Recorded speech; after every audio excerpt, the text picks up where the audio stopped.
All right, welcome back to the big issue. Today we are looking at the Assin North by-election and everything that went into it, the post-mortem of the Assin North by-election. The NDC won that seat quite convincingly, or won the election quite convincingly. The MPP says that they live to fight another day, congratulating the NDC for the victory. NDC also says that Gyakye Quayson was served justice in the way matters before the elections played out. We'll look at all of that and see what lessons we can draw ahead of election 2024. Later in the show, we'll look at the issue about the IPPs. Government owes them $1.73 billion. They threatened to shut down their plants effective today. However, as of last night, they appear to have reached some agreement with government, and they say that because of the agreement, they are suspending the plant shutdown. They are not calling it off entirely. They are just suspending it. If government fails to deliver on the agreement they arrived at yesterday, they would have to reactivate their plants. So we'll look at all of that as well this morning. But before that, let me give you a brief or an update of what has been happening in Assin North. Now, after a resounding endorsement from constituents, supporters of the National Democratic Congress in the Assin North constituency believe that justice has been served James Gyakye Quayson. In the by-election, Gyakye Quayson secured a commanding victory over his fiercest rival, Charles Opoku of the NPP. Meanwhile, the Electoral Commission, candidates and political parties have been commended for their actions in the conduct of the by-election. The following report takes a look at events after the close of polls in the declaration of James Gyakye Quayson as MP-elect. The by-election in Assin North was expected to be more competitive than what was recorded in Kumau. Even though the power balance in Parliament was a major consideration in the lead-up to the polls, the focus appeared to be on whether the constituents will use it as a reaction to the many legal battles instituted against James Gyakye Quayson. The competitive nature of the election was evident in how the Assin North constituency was literally taken over by political actors who matter in the country. Days to the polls, President Akufo-Addo, Dr. Mahmoud Bawumia, former President John Dramani Mahama, national and regional executives of the main political parties were present in the constituency, actively campaigning for their respective candidates. Up until close of voting, it appeared the race was a dead heat one as the two major contenders, James Gyakye Quayson and Charles Opoku, toured various centers in confidence. However, the lines were drawn moments after the polls and results from the polling stations began trickling in. There's an ongoing money sharing by the New Patriotic Party has been written broad daylight. We've been here for so long as far as the by-election is concerned. Yes, in the run-up to their campaign, they were sharing money. And we sent them caution that we don't want to see that during the election. And they never heard, they didn't take it into consideration. As we speak, they are still sharing. One voter take 200 Ghana. It depends.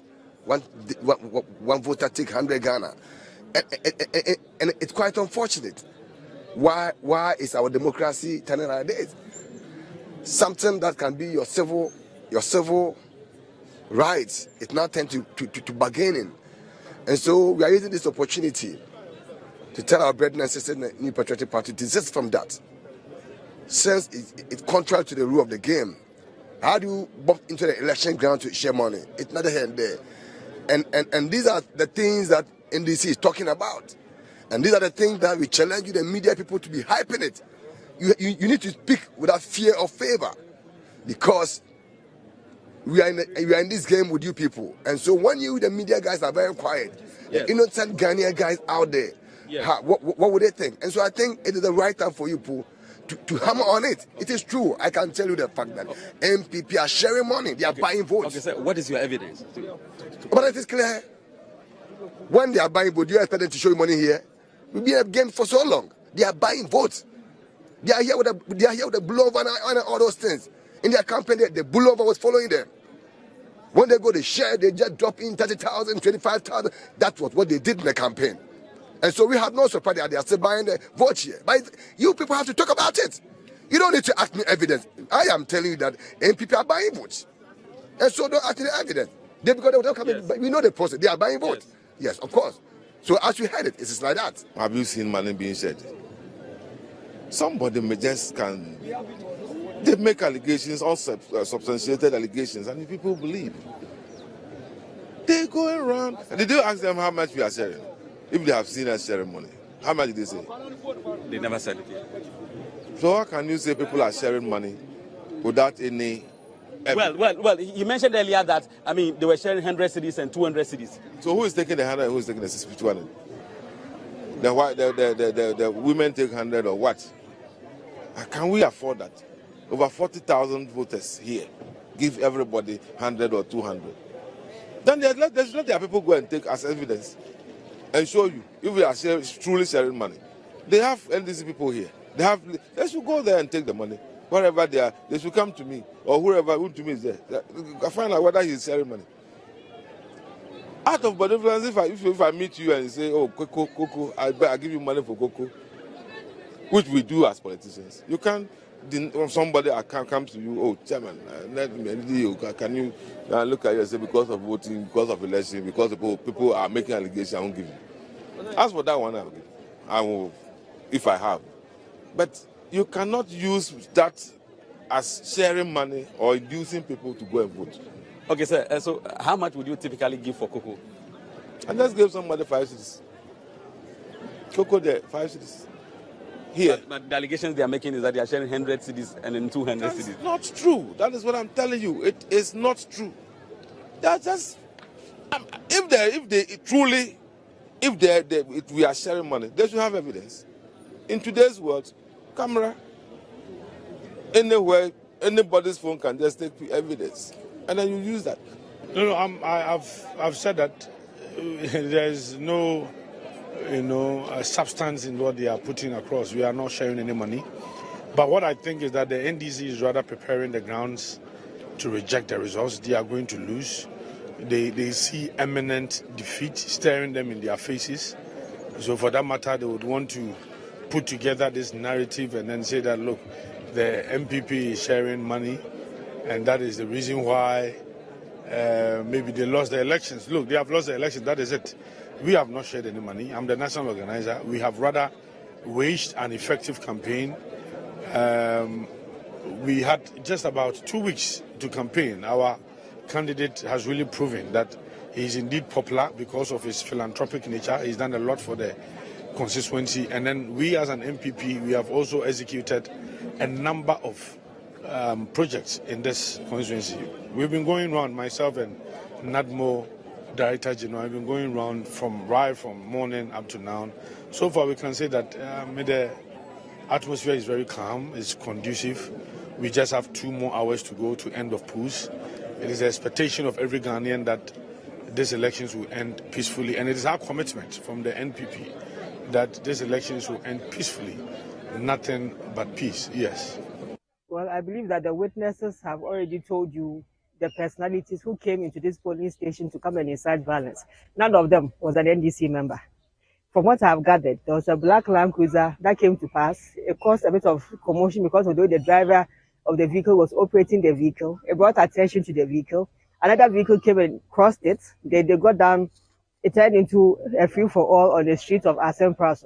How is that an NDC problem? How many black Land Cruisers do we have in the NDC party to be dropping macho men in the middle of the street to incite violence? The reason why they will do this is because, yes, this is their stronghold, and they've realized that the people have decided not to toe the line like blind sheep. So they've come to realize that they are losing their hold on this police centers. And so obviously they will incite violence to make people feel threatened, insecure, and will not want to come out to vote. But I want to send a message to every single individual who votes at the Prasu police centers that calm has returned. The police have brought reinforcements. There's enough security to give protection to everybody who comes to vote. There are about 150 people who come to vote in this center yet. I hope that they'll send prompters to alert them so they can come and cast their vote and choose who represent them in Parliament. Okay. To hear the reports of gunshots being fired. Okay, that's why we're asking the question. So definitely ask yourself, how did it happen? What is the account you've got? Because we came to hear that gunshots have been fired. Well, where you stand now, right? Look at the statistics. It's the stronghold of the NPP. Right. How come we're having gunshots here, but you're not having gunshots elsewhere? What does it mean? It's an election. People want to intimidate our supporters. People want to scare us. From the morning to now. Huh? All the stronghold of the NPP. Right. There is tension there. Right. There is tension there. You take your time and go from Praso to Enja.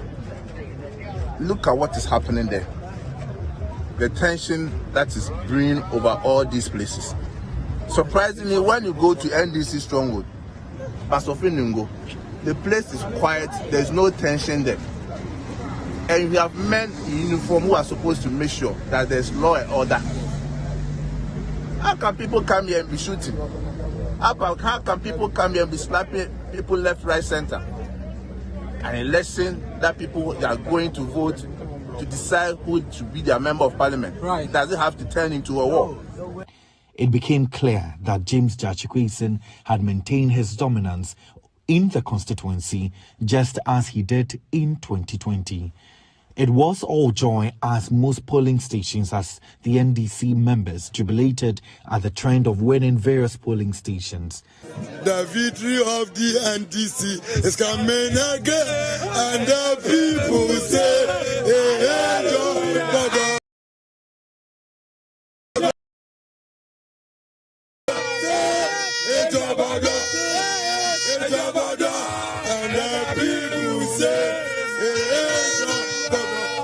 The coalition centre was full of NDC sympathisers with NPP persons visibly absent, which the NDC deemed as an indication of the admission of defeat.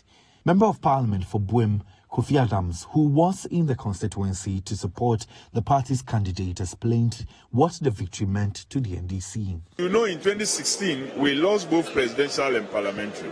In 2020, December, we won parliamentary and lost presidential to the New Patriotic Party. This time round, we have done so well.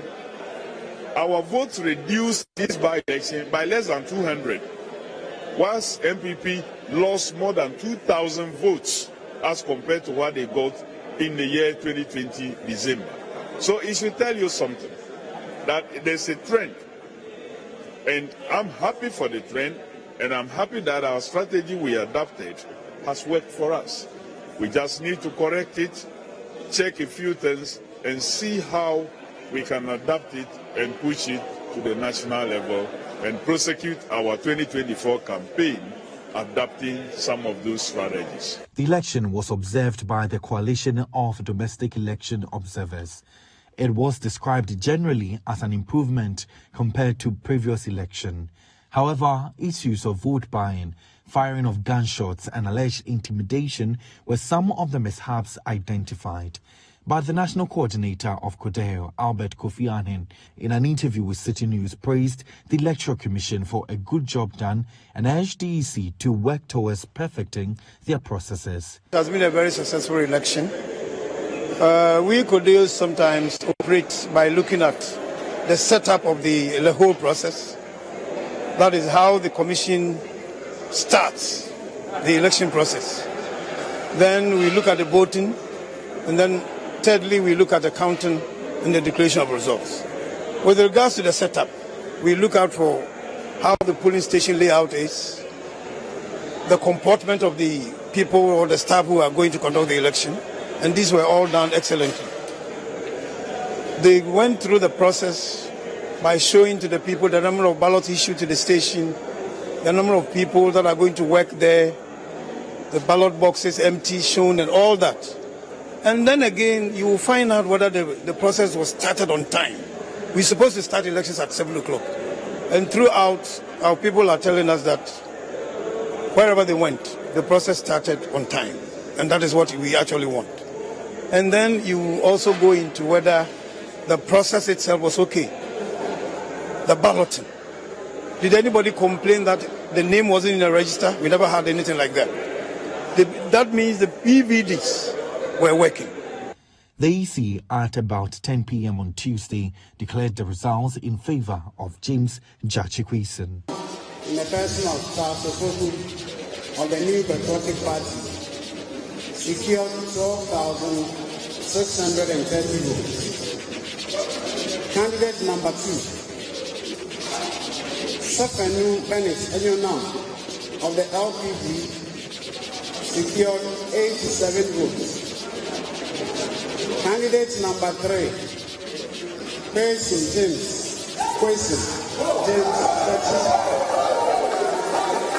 secured 17,245. Elated Jachikwesen could not hide his joy as he expressed appreciation to the people of Assin North. I stood for justice and development, and I haven't swayed at all.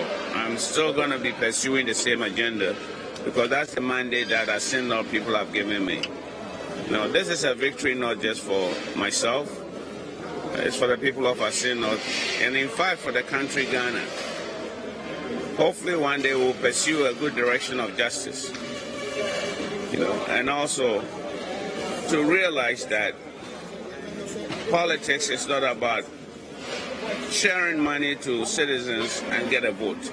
The Member of Parliament-elect, however, took a jab at President Akufo-Addo for some comments he made during the campaigning period. He's free to express his own opinion, as he said. I didn't hear it myself. I was told, and you have just re-emphasized on that. But again, I was a bit disappointed to hear that. And I know he's a lawyer, and the fundamental belief or value of legal system, you're innocent until proven guilty. So for him to say that, I think it's not a qualified statement. Meanwhile, President Akufo-Addo has congratulated the National Democratic Congress for emerging victorious in the by-election. The president, who prior to the polls was confident of the NPP emerging victorious, in a statement indicated that the outcome of the polls strengthened Ghana's democratic credentials. The losing party, the New Patriotic Party, NPP, who has also congratulated the NDC's James Jachikwesen, say lessons have been learned. NDC flag bearer and former President John Mahama, in a statement, however, expressed. All right, so you saw or heard that report put together by our correspondents on the by-election recently held at Assin North. And that by-election is the subject of our discussion today. Just to reiterate the figures from that election, the MPP's Charles Opoku garnered 12,630 votes, representing 42.15%. Selorm Adonoo from the LPG garnered 87 votes, representing some 0.29%. And then the NDC's James Jachikwesen got 17,245, representing some 57.5% of the votes. Turnout, as reported by the Electoral Commission, was 74%. Total valid vote cast, 30,418. Rejected ballots, 456, which put the total valid vote cast at 29,962. So the NDC won that one, and that we'll be discussing what worked for them, what didn't work for the MPP. Remember, it was an NDC seat, even though the Assin North constituency is one you would describe as a typical swing constituency. NDC and MPP have won almost equal number of elections in that area. Of course, MPP winning more if you have to take away the NCP 92. But I know the NCP and NDC forged the Progressive Alliance. So putting that together means they both have equal number of elections won. And in the last election, 2020, the MPP presidential candidate, Nana Addo Dankwa Akufo-Addo, won the presidential, but James Jachikwesen won the parliamentary in a typical skirt and blouse, as we want to call it in our political political parlance.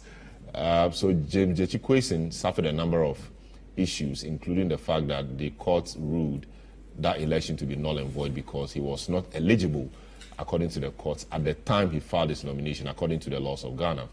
At the time he ran for the election, the decision was that he had not renounced fully his Canadian citizenship. He owed allegiance to another country other than Ghana, and so that caused the courts to declare the election null and void. The Supreme Court recently said his name to be expunged from the records. Parliament is still in the process of doing that, and now he has won an election. He's getting back to Parliament after the by-election or a vacancy was declared in that part of the country, or for the people to also have their representation. He's back in Parliament. We'll see how that one plays out. My guest this morning, Franklin Kujo, President Imani Africa, Osman Ayariga, Deputy National Youth Organizer of the NDC, and Richard Anyangba, who's the Director of Communications for the MPP. Osman, let me start with you. Congratulations on that victory. The NDC put in everything. In fact, both parties, the MPP and NDC, deployed their best arsenal, but it was a seat for the NDC. The NDC ended up taking it back. What will you attribute that victory to? What will you say worked for the NDC in this by-election? Well, good morning to you, and good morning to the good people of Ghana, most especially the good people of Assin North. Before I even proceed, I'd want to wish Honorable Queen Sawyer, MP for Aguna East, a happy birthday. She was also on the field working assiduously, both day and night, to make sure her colleague in Parliament was re-elected. Not to single her out, but because it's her birthday, I just wanted to wish her a happy birthday. First and foremost, I would want to say a very big thank you to the people of Assin North for staying true to their words, for being loyal, and for just returning a good favor. We would want to say a very big thank you to the people of Assin North. They stayed loyal to the cause, and they kept assuring us that irrespective of the amount and quantum of money that was doled out or given out to them, they were going to stay loyal to the Judge Kwesin cause. So I'd want to say a very big thank you to them. And of course, to the rank and file of the NDC, all the way from the national chairman to all the executives at the national headquarters, they did a fantastic job. The regional executives were there, I think, 6 weeks even before the elections. The national executives, we got there between 5 to 4 weeks into the election. So the regional executives, from the regional chairman to all his executives, they did a fantastic job. Talk about the other constituency executives of the Assin North constituency, they were there working both day and night. You know, it's empty bellies, hungry stomachs. But at the end of the day, they knew what they really wanted was more important than just bread and butter. The seat to the NDC was more important than any other thing. So a big congratulations and thank you to the constituency executives. And not only them, but other constituency, adjoining constituencies within the central region. Some constituency executives led far as Upper East to come and help within the Assin Central constituency, Assin North by-election.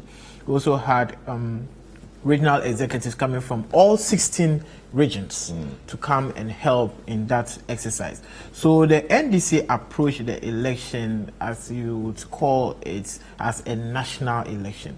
We approached it as an election that was supposed to be seen as a referendum on the governance of this country, so far as the MPP is concerned. So you would realize that right from the word go and on the day we arrived in Assin North, it has always been work, work, work, work.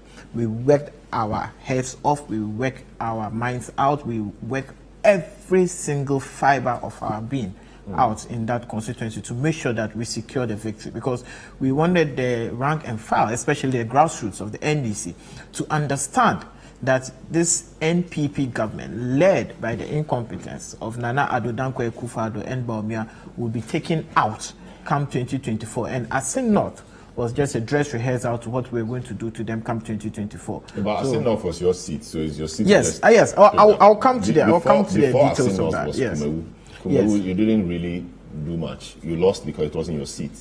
And so why would this be a referendum on the performance of the government? The MPP could also argue that Kumewu could also have been a referendum because they won that and they won it quite comfortably. No, Kumewu couldn't have been a referendum on the government. Kumewu traditionally was a safe seat for the MPP. It is a stronghold of the MPP. And don't forget, in Kumewu, we actually appreciated in votes. So that should also tell you that the Assin NDC North, we depreciated in votes. We depreciated in vote, but we still won the elections. Yes, so when you put that together, we still won the elections. That's the most important thing. So we cannot use the Kumewu as an example to actually test the popularity of this government. Now, if you go to Assin North, don't forget, Assin North has been a swing constituency, and the central region itself is a swing region. So Assin North was a swing constituency in a swing region. So that is the best place to test the popularity of any government. If we're going into an NDC stronghold, maybe Volta region, then we will not be able, or will be unable to say that it's actually a test on the popularity of the government or a referendum on the government. But where you have a swing constituency within a swing region, you put that together, then you know that this is a clear understanding on the manifestation on the ground. Because when we got to Assin North, the only message we told them was that they should look at their living conditions. They should look at their living standards and vote according to that.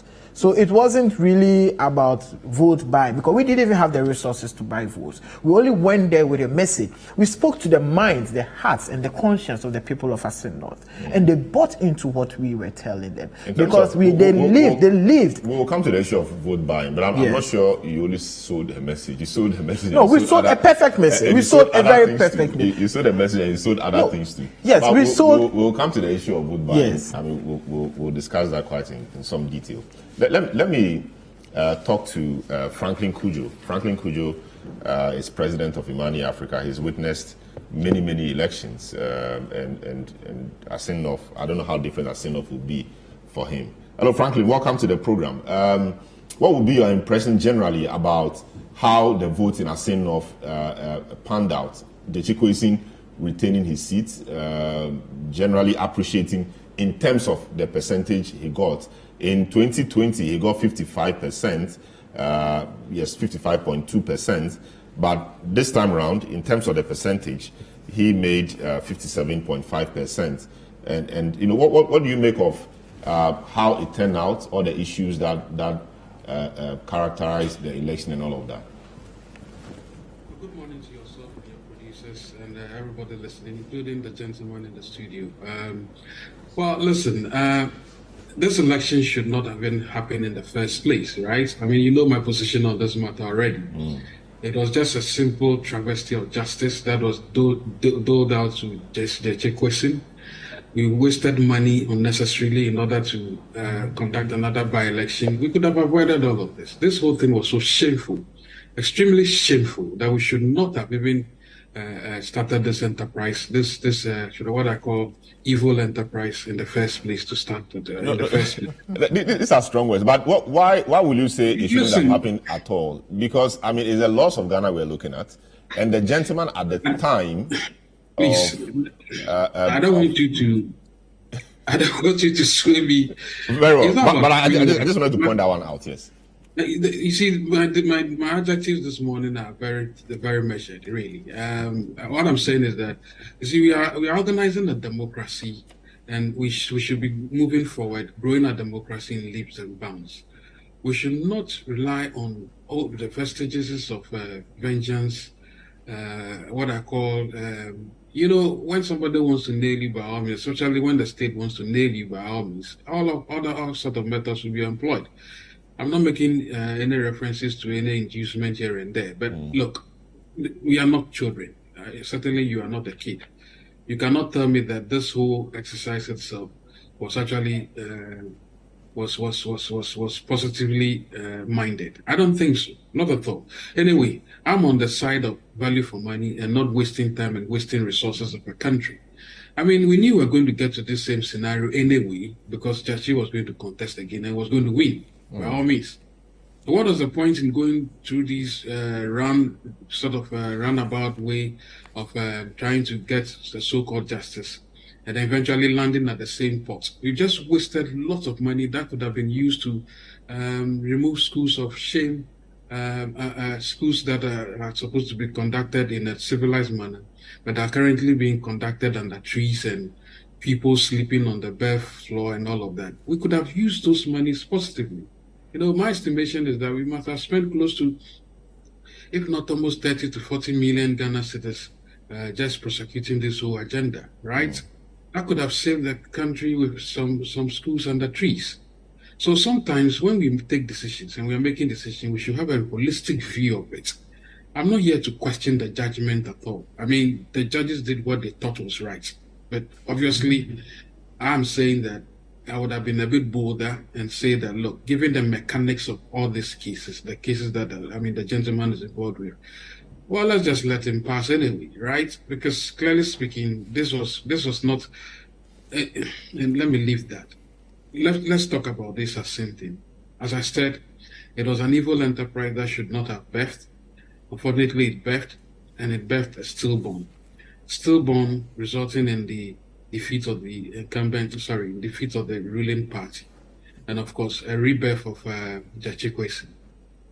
That's the way I see it. And you know what was also curious essentially was some of the campaign messages. And by the way, this morning I had my good friend Joseph Kwenka, the former AG under the MPP administration, suggesting that the NDC deployed all manner of strategies, including weeping uncontrollably, infecting people with crocodile tears, and people also started weeping, and because of that, the NDC won. You know, I thought that he could have employed that strategy by wailing and rolling on the ground to beat the NDC, right? There are all manner of justifications being given for the win of Jachikwesi. But all that trumps, what trumps all of that is the fact that the people of Assin aren't stupid. You know, I don't think they are stupid. They read in between the lines. From the statement the president made to all the campaign messages of the ruling party, there was no campaign. Essentially, there was just, party paraphernalia and parties that were being held. I don't think the NPP actually gave a proper account of themselves in that election because there really was no message. I didn't hear any message at all. Whereas the NDC was saying that, look, we need to put justice back on the map because justice had been coldly served Jachikwesi. The NPP's message was development, that, you know, they had initiated some over 100 projects in the area, and so you choose between development on the ground or running to the courts every now and then with almost an absentee MP who could not execute his job because he had problems with the laws of the country. So whilst they were executing developmental projects on the ground, a lot of them were visible for the people to show. The other side really did not have a lot of that. They were running back and forth between the constituency and court. The question I have in that regard is Jachikwesi supposed to be the commandeer of development necessarily as an MP? MPs are supposed to be making laws in parliament, and yes, they may have influence over certain projects, but clearly it was the state's decision, it was state mandate to develop every nook and cranny of this country, right? So to leave that in the hands of Jachikwesi alone in itself is some sort of defeatist understanding of what development should be about for a country. I don't think MPs necessarily drive development because they influence it. So if you marshal the state resources overnight and went there and did all the things you did, including the ones that you said you're already constructing, why did the people decide against you anyway? I think the overwhelming reason why the people voted for Jachikwesi was the injustice that was meted out to him. And as I said, the enterprise was an evil one, and people saw through it. Didn't you hear the constituents saying that they were going to collect money? And by the way, this was the highest I've ever seen. People collecting 300 Ghana cedis, 200 Ghana cedis, and actually singing and saying they voted against the person whose money they had collected. Unless, of course, we made the people swear.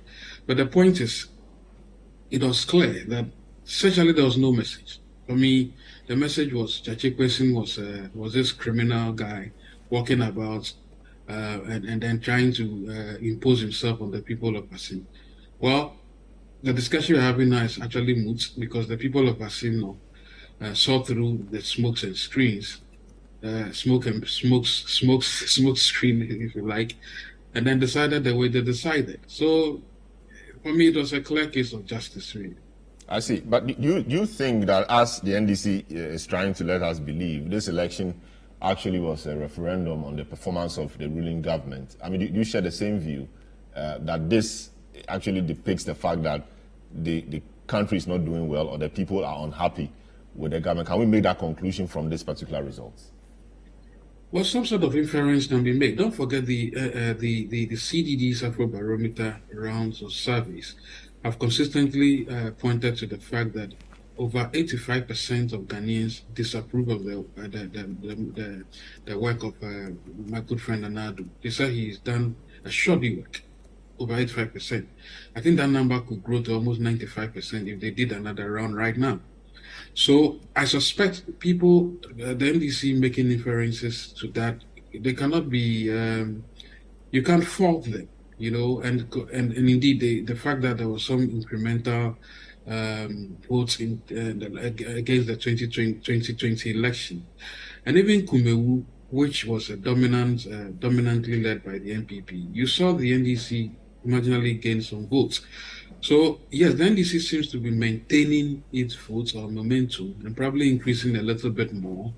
Maybe 2 constituencies are not enough to go by, but if you weigh that against the overall Afrobarometer survey, which is obviously the dominant one, and by the way, beyond the Afrobarometer, I remember in Mali we did a survey, just that we didn't obviously put it out, but it was part of the conversation around the e-levy. We did a survey around the e-levy. Close to 90% of people disapproved of the direction the country was headed, right? So you cannot fault the NDC for making inferences from their recent win in Assin, and then some incremental positive outcomes in Kumewu as well. I think the NPP should be very afraid and should start really going back to the drawing table to see what they can correct right now, between now and the election. Unfortunately, they will be having to chop themselves up into pieces before the main election, so they may not have enough time. If I were the NPP strategist, I would rather suggest that all the candidates actually come clean and tell the whole country where they think the country is currently at and what they think they can do to take it out of the doldrums, and not to pretend that everything is smooth sailing. Otherwise, they'll be recording these kinds of defeats, assuming there were by-elections in other constituencies before the main election. Very well. So, Osman, a lot has been said about how you deployed your forces on the ground in terms of messaging, that you employed vile propaganda, misrepresenting facts here and there, saying things which were not true. That, for example, the president wanted to take out Jechi Kwesi to bolster or show up his numbers because he wanted to pass the LGBT law, etc. And the allegation is that you pushed it so hard that at some point it became a believable message. And so the people who were obviously averse to LGBT matters turned you away. What do you have to say about that in terms of the messaging? You claim your message was justice and development, but of course, yes, but there were other messages that pushed the election home for you. Yes, I think we put together a very sophisticated message. We put together a message that was sellable. We put together a message that was believable. And we put together a message of truth. So we didn't just put together propaganda because we wanted to win the elections. Yes, of course, the NPP wanted Jechi Kwesi out because they wanted to show up their numbers in Parliament. And Jechi Kwesi's woes started on the day of the election of the Speaker of Parliament. That is fact. After we elected the Speaker and we won the Speaker, since that day, Jechi Kwesi has known no peace. So clearly, it is just believable for one to see between the lens that Jechi Kwesi's woes actually started because he voted in that Speaker elections, and the NDC actually won the Speaker elections. So you realize that there was this conscious effort by the NPP to make sure they reduce our numbers in Parliament. And don't forget, it wasn't only Jechi Kwesi who was being chased. We also had the case of the Jomoro MP. We had the case of Haja Ladi in the Upper East. So they had a number of cases. In fact, there was one case in Savulgu that was also in court. So the NPP made it a conscious effort. But you also made it a conscious effort possible to also reduce their numbers and increase yours. You also had Techiman South, and you had Esikado, and you have a few places. So, yes, for Techiman South, we knew we won Techiman South. But you didn't win Techiman South. Yes, just that for the issues surrounding the Techiman election. So that's why we also went to court to file the Techiman. So the point was to show up your numbers as well. Just yes, because we believe that we believe we had won those elections that we took to court. But for them, it was a conscious effort to reduce the numbers, even in places they knew they had lost. For example, in Jechi Kwesi's case, they knew they had lost it. In the case of Jomoro, they had lost it. The election was not proper. That's why the cause of the election didn't even happen, because the candidate at the time was not qualified by law. Yes, but whether or not she was not qualified by law, that is a matter for the courts to determine. Which they have determined already. But I'm talking about the day of election itself, when it comes to the counting of the votes in those constituencies. Did they win or did they lose? Flatly, they lost the elections in those constituencies. So they needed ways and means to be able to shore up their numbers. And that is why they all started these court issues. But fast forward. Yes, the court pronounced for us to go back to Assin North and have our elections. We put ourselves together as a campaign team, put ourselves together as a party. Then we decided to put together a very formidable message to go out there and sell it to the good people of Assin North. And I tell you, as a matter of fact, the most important message that we sold to the people of Assin North wasn't even about the numbers in parliament. The people of Assin North, excuse me to say, they are intelligent enough and they know what is good for them and what is not good for them. The numbers in parliament in Assin North too, Assin North doesn't really matter to them. What matters to them is their living conditions as it stands now. And that was the message we sold to them. We asked the people of Assin North to look at their living conditions as of today and vote according to their living conditions. And we made them understand that if you voted for the MPP, it meant that you were happy with this government. If you voted against the MPP, then you are registering your displeasure to this government. So the people understood that message clearly, and that was the main message we sold out to them, that look at it as either you are voting for the MPP or you're voting against the MPP. You are actually marking this government mid-term of their second term. So they should be able to decipher whether they want Ghanaians to believe that the MPP is actually on the right track or the MPP is on the wrong track. And the people of Assin North, looking at their own living conditions, looking at the area, it's a cocoa growing area. I was in Assin North for close to 4 weeks. You wouldn't find good roads in Assin North. The people were complaining about their cocoa. Complaints everywhere. They didn't have electricity, they didn't have street lights. And the people also confirmed the fact that most of the street lights that they actually saw in their villages was provided by Honorable George Atikwesin. So this is a man who, even upon he being taken to court every day, all the time, was being able to even develop his area. So it wasn't that we put together so much propaganda. It wasn't propaganda. It was a good message that was put out there. And it is the same message we are going to put out come 2024. We are going to ask the good people of this country, Ghana, to look at their living conditions and vote according to their standards of living. If they are okay and happy with it, then they can vote for the MPP. But if they are not happy with their living conditions, like the people of Assin North have already registered, of course, they will kick out the MPP government come 2024. And that is what will happen. Very well. Let me speak to Nana B. I must say that we were billed originally to have Richard Ahiagba, but he came here and he had to respond to an emergency. So he's had to leave. We hope that he deals with that emergency and everything will be fine. So in place of that, we've called in the national organizer of the New Patriotic Party, Nana Boakye, who was also very actively on the ground in Assin North to help us appreciate views from his party after that election. Nana Boakye, good morning. Welcome to the program. Good morning, Selorm. How are you? I'm very, very good. And I'm sure you are taking some time off to rest after putting in that effort in Assin North. In politics, there's nothing like rest. So you are managing. Very well. So what happened? What will you attribute your defeat in Assin North to? You put in a lot of effort, resources, etc. But the people in the constituency didn't appear to favor you. What will you attribute that to?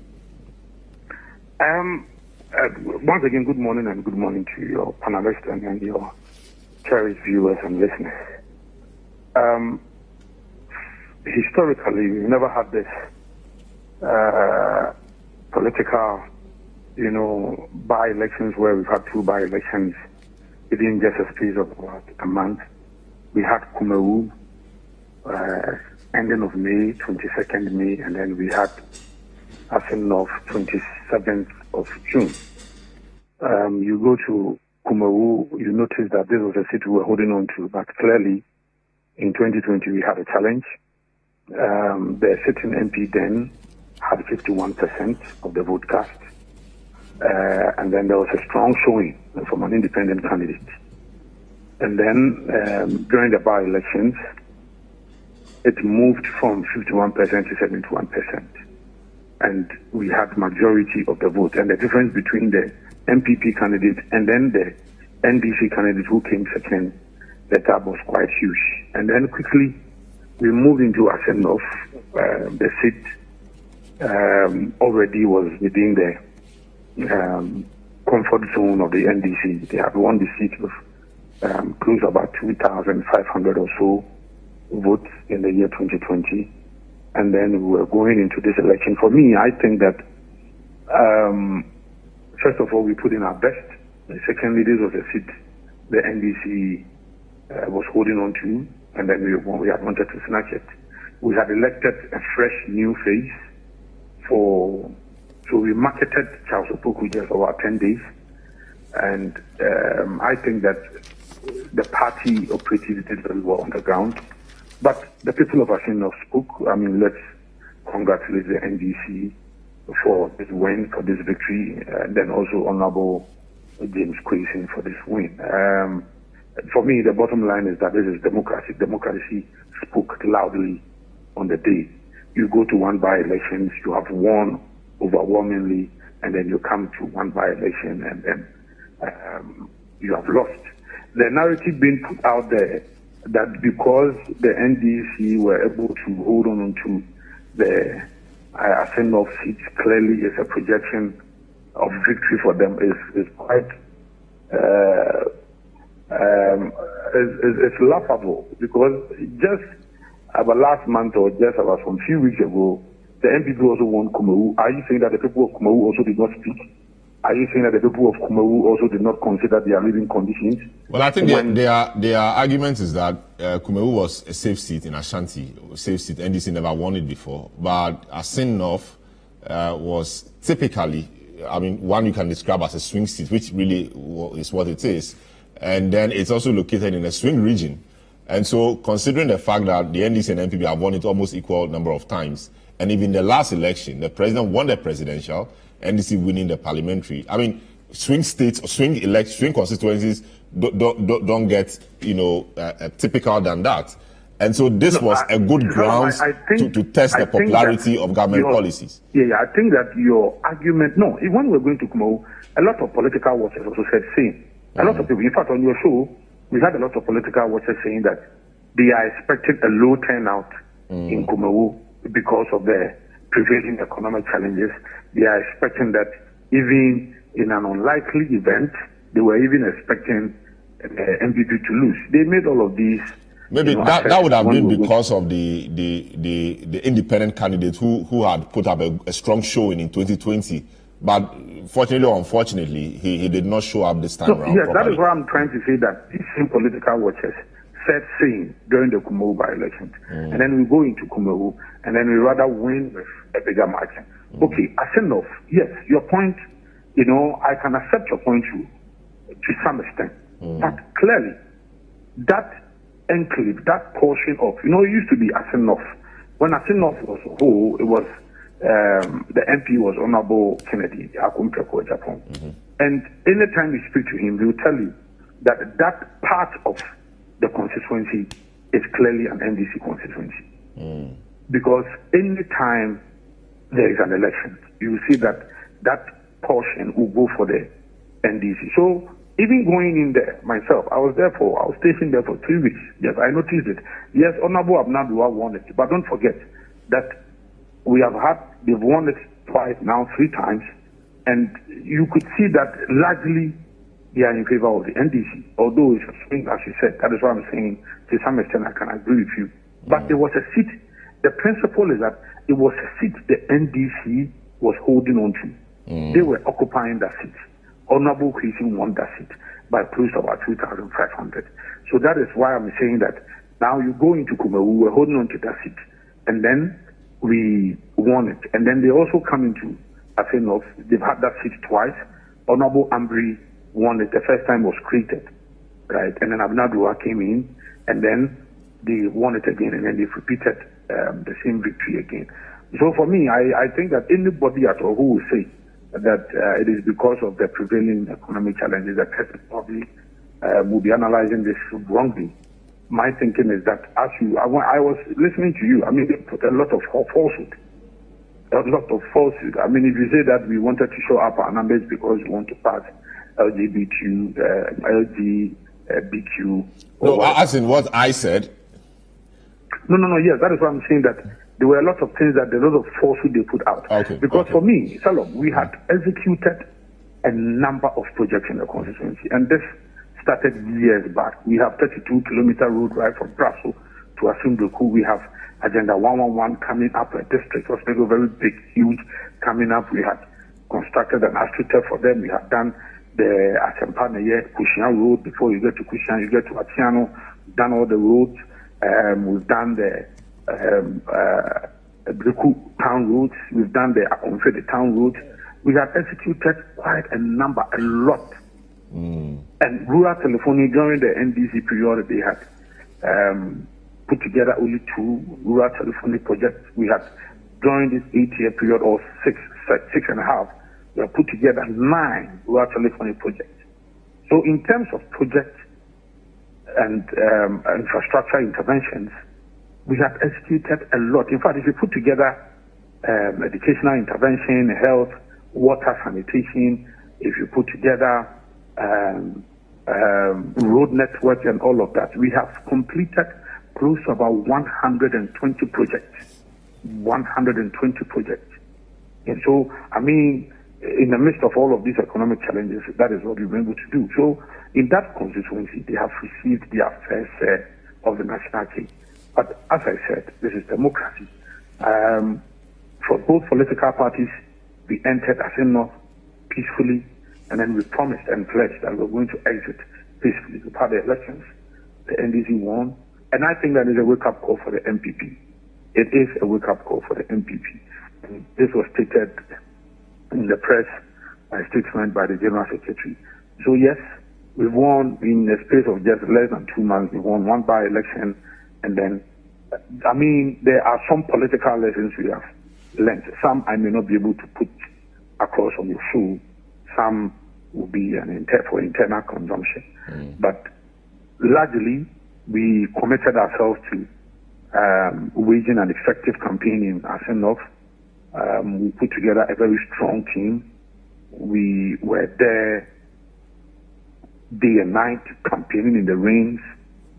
Every corner we were there.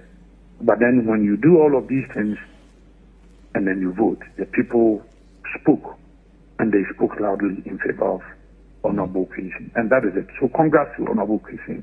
Congrats to the NDC. Very well. So hold on for me, Nanabi. So this is the big issue coming to you live on 97.3 Citi FM. We're looking at the Assin North by-election, a post-mortem of that constituency's by-election. NDC's James Jechikwesin won, retained the seat for the NDC. MPP's Charles Opoku, even though made some strong showing, could not win the seat. It was the place to be, really, in the last few weeks. All the major political actors in Ghana, in one way or the other, were in that particular constituency. The president was there, vice president was there, President Mahama. A whole lot of people were there. Nanabi, Osman Ayariga, and a lot of the activists were stationed there for not less than 2, 3, 4, 5 weeks. And we eventually came to an end this week, and the outcome is what we have. The NDC making 57.5%, MPP making 42.1%. I want to take a short break. When we return, we'll delve into further matters with Nana Boakye, MPP's national organizer, Franklin Kujo, and then Hassan Ayariga of the NDC. Don't go away.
Very good morning to you. Welcome to our TV viewers. And this is the big issue. My name is Selorm Adonoo. The show, as always, is live and interactive. You can join the discussion via our WhatsApp line 020-444-7033, 020-444-7033. This morning on the plate are two key issues. One has to do with Assin North, the by-election that occurred earlier in the week, the NDC retaining that seat, and the MPP obviously not being able to make it. We're looking at a post-mortem of that. What was the messaging? What went well? What didn't go well? What can we learn from that? Indeed, the election was declared by Kodio and many observers as generally peaceful. What lessons can we draw from that ahead of election 2024? What worked for the NDC? Indeed, it was an NDC seat, but what worked for the NDC? What didn't really work for the MPP? What can the MPP learn from it? Indeed, the General Secretary of the party has said that there are a few things they've picked up from there they hope to use into the future. And also, do you think that this election was a referendum on the performance of the MPP, notwithstanding the fact that it was an NDC seat? Do you think it was really a referendum on the performance of the MPP government? On the second part of the show, we'll look at the matter of the IPPs. The IPPs, independent power producers, threatened earlier in the week to shut down their plants effective today. However, after a marathon meeting with government, which ended last night, they have agreed to suspend the plant shutdown because government is throwing a few things at them, and they hope that can take them to some point. And they say that if government doesn't fully deliver on its promises, then they'll be forced to go back to their default, which is shutting down the plants.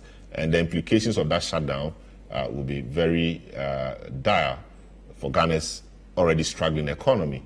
The IPPs generally, in terms of the national generation mix, contribute about 50% of the power we have. And so shutting down will have grave challenges for the country. And so we will look at that in the second part of the show. My guests helping us do the discussion are Franklin Kujo, President Mani Africa, Osman Ayariga, Deputy National Youth Organizer of the NDC, and Henry Nana Boakye, who is the National Organizer of the New Patriotic Party. Osman and Nana Boakye were active on the ground in Assin North, and their views on this matter very important. All right, so let me continue. Let me speak to Nana Boakye. Nana, you are on the floor. So is it a case, in your view, that this by-election was not a referendum on the performance of your government? No, it cannot. It can never be a referendum. That is why I'm saying that, yes, one can say that Kumewu is our stronghold. We have always been occupying the seat. So that election cannot be said that there is a referendum. But then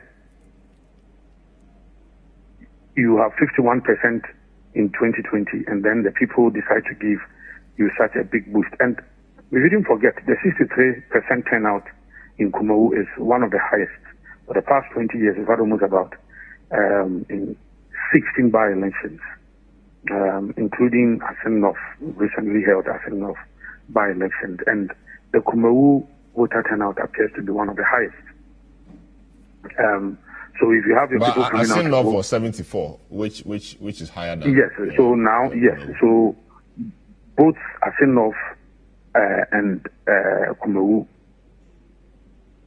very good or impressive turnout to say. So if you have people coming out because we've had two by-elections in Kumewu before. We've had one, I think early 2000s, where the voter turnout was about 45%. Right, and we've had by-elections where we've had voter turnout to be 20%, 19%. Now also about 19.something%. So you have people coming out to vote, and then you register such an impressive vote cast in your favor. So it cannot be said that because of these elections it's a referendum on the party or on the government. I don't think so. We have 276 constituencies, 276, and I can tell you, I have moved around the country. The dynamics in every constituency is entirely different. The needs and expectation of every constituency is different. So if the NDC would want to lie to themselves and say that because they won Assin North, they were holding on to, because of that argument for them, they have won, that is their own weakness. I'm not going to say so. In fact, even though we won even Kumawu, I said that no, there are still things to learn. There are lessons to learn from all of this. So I don't think it is a referendum at all. I mean, if you want to share, I mean, of course, I don't expect you to share all the lessons because some of them may be tactical and may be something you want to keep close to your chest. But what 2 lessons would you have drawn from this by-election, Assin North? Oh, I think that, one major thing is that consolidate your base before you go out to get more and then add to your base. Consolidate your base, right? Which in essence means that here you did not consolidate your base. You left your base and you went chasing other things. Is that the point? No, Assin North is not our base. It is not our base. Your base within the constituency. No, politically, nationwide, you have a place where they are your strongholds. Right? These people traditionally will vote for you. So consolidate that base. Right? Put them together very well before you step out to get other places you may consider not to be your stronghold. And I think, yes, it's a political lesson that all of us must learn. You have your own hold, put them together. Because, yes, we've had 2 by-elections. We've gone to Kumawu. Kumawu gave us very good votes. And then you come to Assin North. Assin North, the NDC holding on to it, they win their seats. So if there's any political lesson I've learned from it, you have your base. I mean, this is something that is known, but then we are only re-echoing it. That yes, you have your base there politically, traditionally, as a political party. Make sure you consolidate the base very well before you step out to go and get other votes, and then you add it to what you have. Charity, they say, begins at home. And I think it's applicable in political spheres as well. But let me also quickly commend the Ghana Police for human job. Let me also commend the Electoral Commission. As I said in my earlier submission, I said that for all political parties, we pledged that we're going to enter Assin North in peace and we're going to exit in peace. And that is really what has happened. And this is what I think that it should be a reflection of 2024. We should have the elections peacefully, and then all of us, the outcome, we need to accept it. But I'm happy that the NDC, they are also commending the Ghana Police Service, they are also commending the Electoral Commission. You see, my problem here is that the NDC, now it appears that they are developing a certain habit of always bastardizing and badmouthing state institutions. This time around, it did not happen. My hope is that we need to build these institutions with positive criticisms, with very good. I mean, we should not always be badmouthing them and then making them look as if they are a wasted institution. Sometimes some of the comments I hear from my brothers from the other side is not the best. So once they are comfortable with it, and I don't want to believe that they are comfortable because they won, or they are commending them because they won, but we are also commending them although we lost. So we will commend the Ghana Police, we will commend the Electoral Commission for a very good work. Interesting you're commending the Ghana Police because, of course, they've done a great job. But your General Secretary, sometime after midday on the election day, had cause to bitterly complain to the police that it appeared they were dropping the ball a bit. I guess you've seen that video as well. No, I've seen that video, but if you consider it very well, I mean, it was not, or he did not register a certain protest against the police. No, he was saying that it appears that there seems to be, a certain uneasy development in our strongholds, right? And then he's expecting the police to go into it and resolve it. It was not really an attack on the police, or it was not really a protest against the police. It was a protest against all political, activities going on in our strongholds, and then we think that there was some tension and the police would come in to just calm things down. That is the import of that confrontation he had with the Ghana Police. It was not an attack on the police. It was not a protest against the police. It was rather a political uneasiness around some of the strongholds of the NPP. Very well. So this is a post-mortem discussion, really.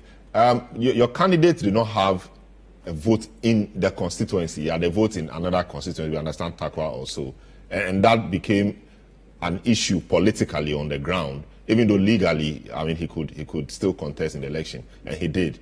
Upon hindsight, you think you should have chosen a candidate who voted in the constituency? You think that was something you would have considered or done differently? Should you have the opportunity to do it again? Oh, we did not outrightly, go in for Charles Opoku. We opened the nomination, the processes, concluded, and then the delegates themselves gave Charles Opoku overwhelming victory. So they also considered a number of things. And that is the processes we have carved out in our constitution, that will go through this. Then you open nominations, people will file, you go for vetting, and then you pass people, and then they are put before the delegates for delegates to decide. So the delegates knew all of this. As you said, legally, the person is free to contest.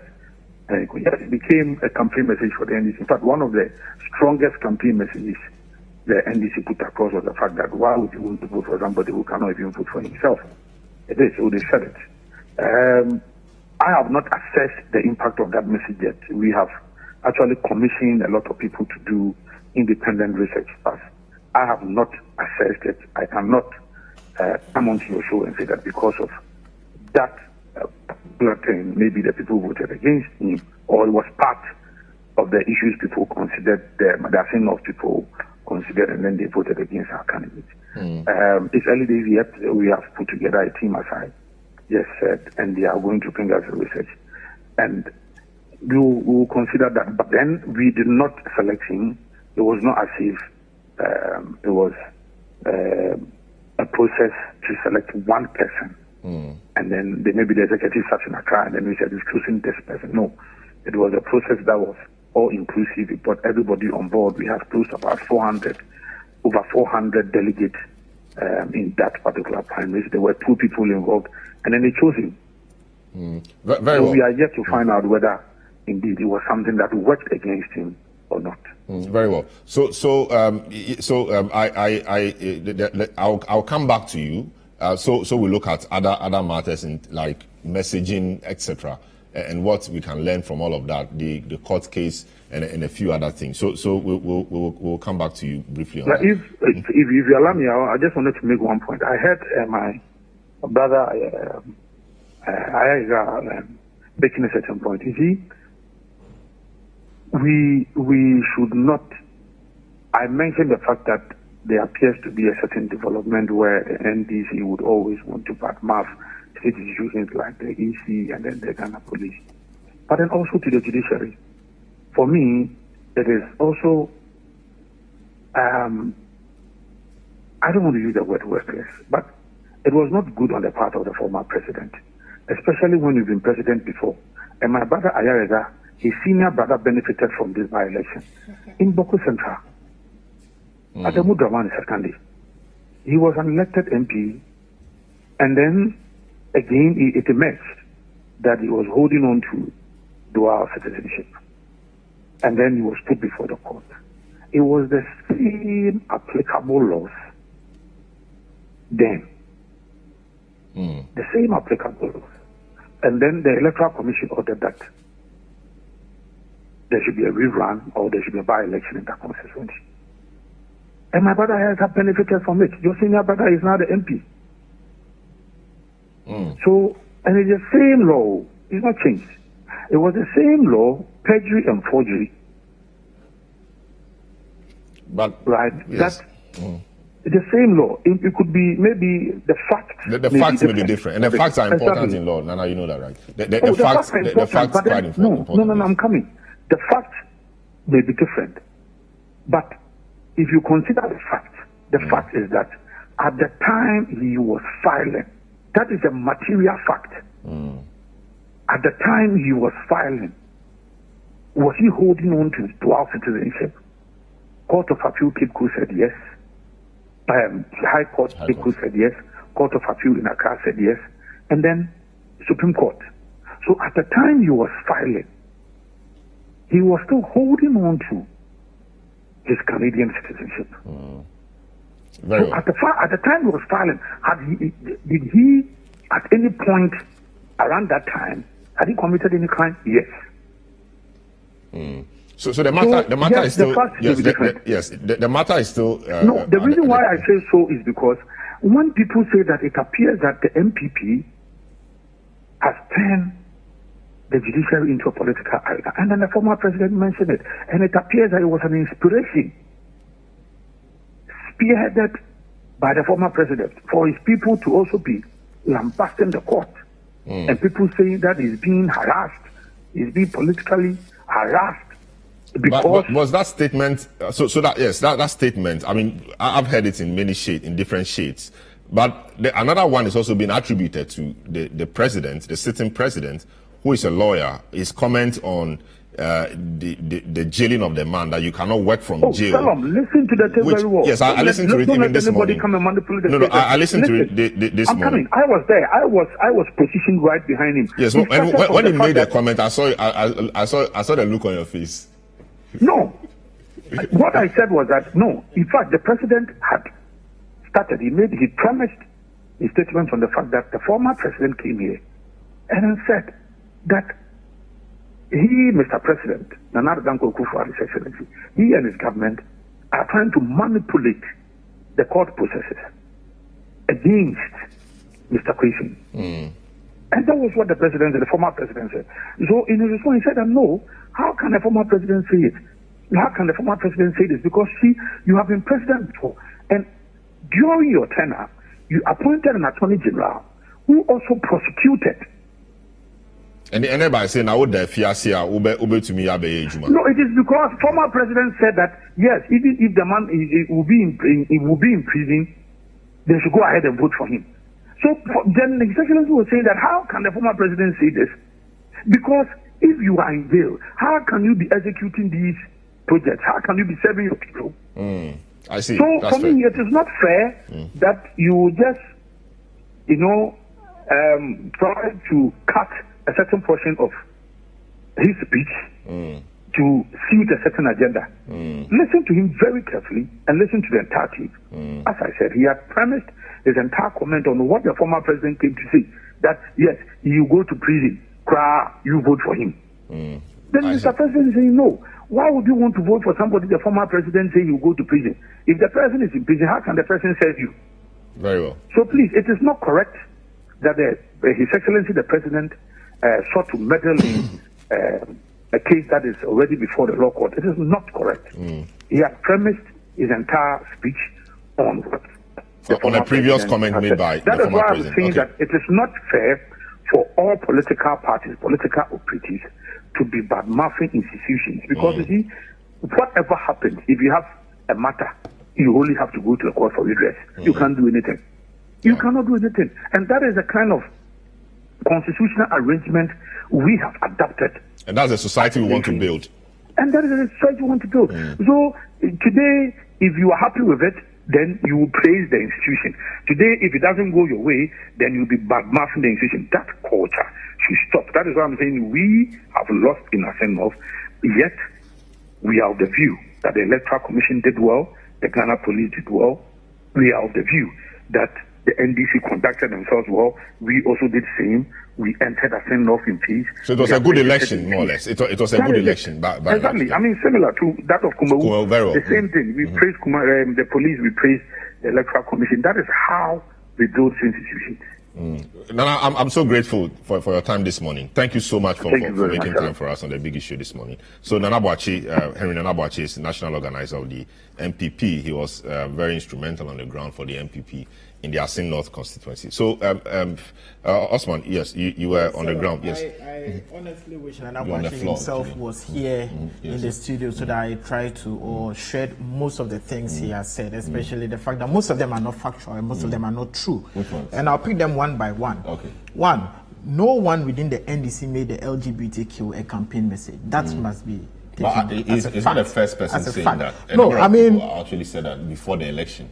In fact, we heard that a number of times that it was one of the, it may not be an official message, but it's one of the things people were saying on the ground, which appeared to be gaining grounds.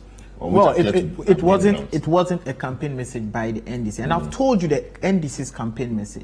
We asked the people the justice and development. Look at your living conditions and vote. And your vote was going to be a reflection of whether you're actually endorsing the current NPP administration or not. Nana Boakye did mention the fact that they had constructed roads in Breku town, etc., etc. I was in that town for 4 weeks. The only road that was actually constructed is a road from Fosu all the way to Assin Praso, going into the highway into Ashanti region. That was the only completed road. All the roads that were there were now moved into by the contractors both day and night. So they were working. They were working both day and night. All of a sudden, because there was a by-election, trying to construct the road. So you shouldn't say that they have constructed roads. He can tell us that they had asked contractors to move on site to work both day and night. Where they held their final rally, Assin Breku, at the school park, that road has not been constructed. And as it stands now, the contractor himself has left site. Most of the contractors in Assin North have left the site. So you cannot come and create the impression as though you have done so much for the people of Assin North, and for that matter, they should have voted for you. Clearly, in this whole by-election, the NPP didn't have a message. They didn't have a credible message. They didn't have a message at all. The only message they had was that if you voted for Joe Jachikwesin, he was going to jail. That was one. The other message... So that I'm not sure was an official message as well. But even the president himself was there. What did he say? But his explanation makes sense. The president spoke he was responding to something Mahama said. And indeed, when you look at the video, he says, how could he have said that? So now he throws some more context, he gives it more context. How could he have said that? Which meant that he was referring to what the ex-president might have said, that even if you give him, if you put him, so we'll vote for him wherever he is, you know. And so he said that if you are in prison, you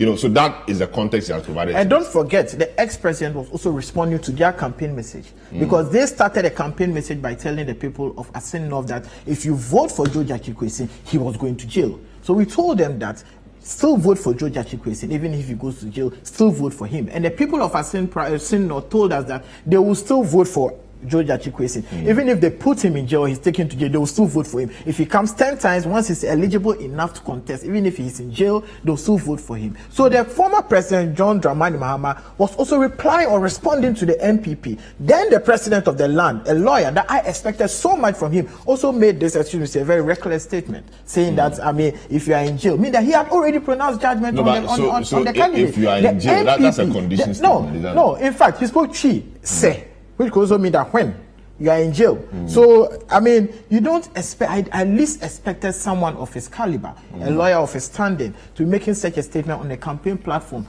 considering the fact that he's just not an ordinary person. The message that is sent across is as powerful as the messenger carrying the message. If I, Osman, goes around to say, well, we imprison someone, it doesn't carry the same weight as the president of the land coming out to say that this person is going to jail, and for that matter, don't vote for him. When people understand and see how even judges have been appointed in this country. So if the commander-in-chief of the armed forces and the president of the land is making such a statement, it sounds more believable from the ordinary citizen than an ordinary person like me. So I at least expected someone like the president of the land to have made such a reckless statement.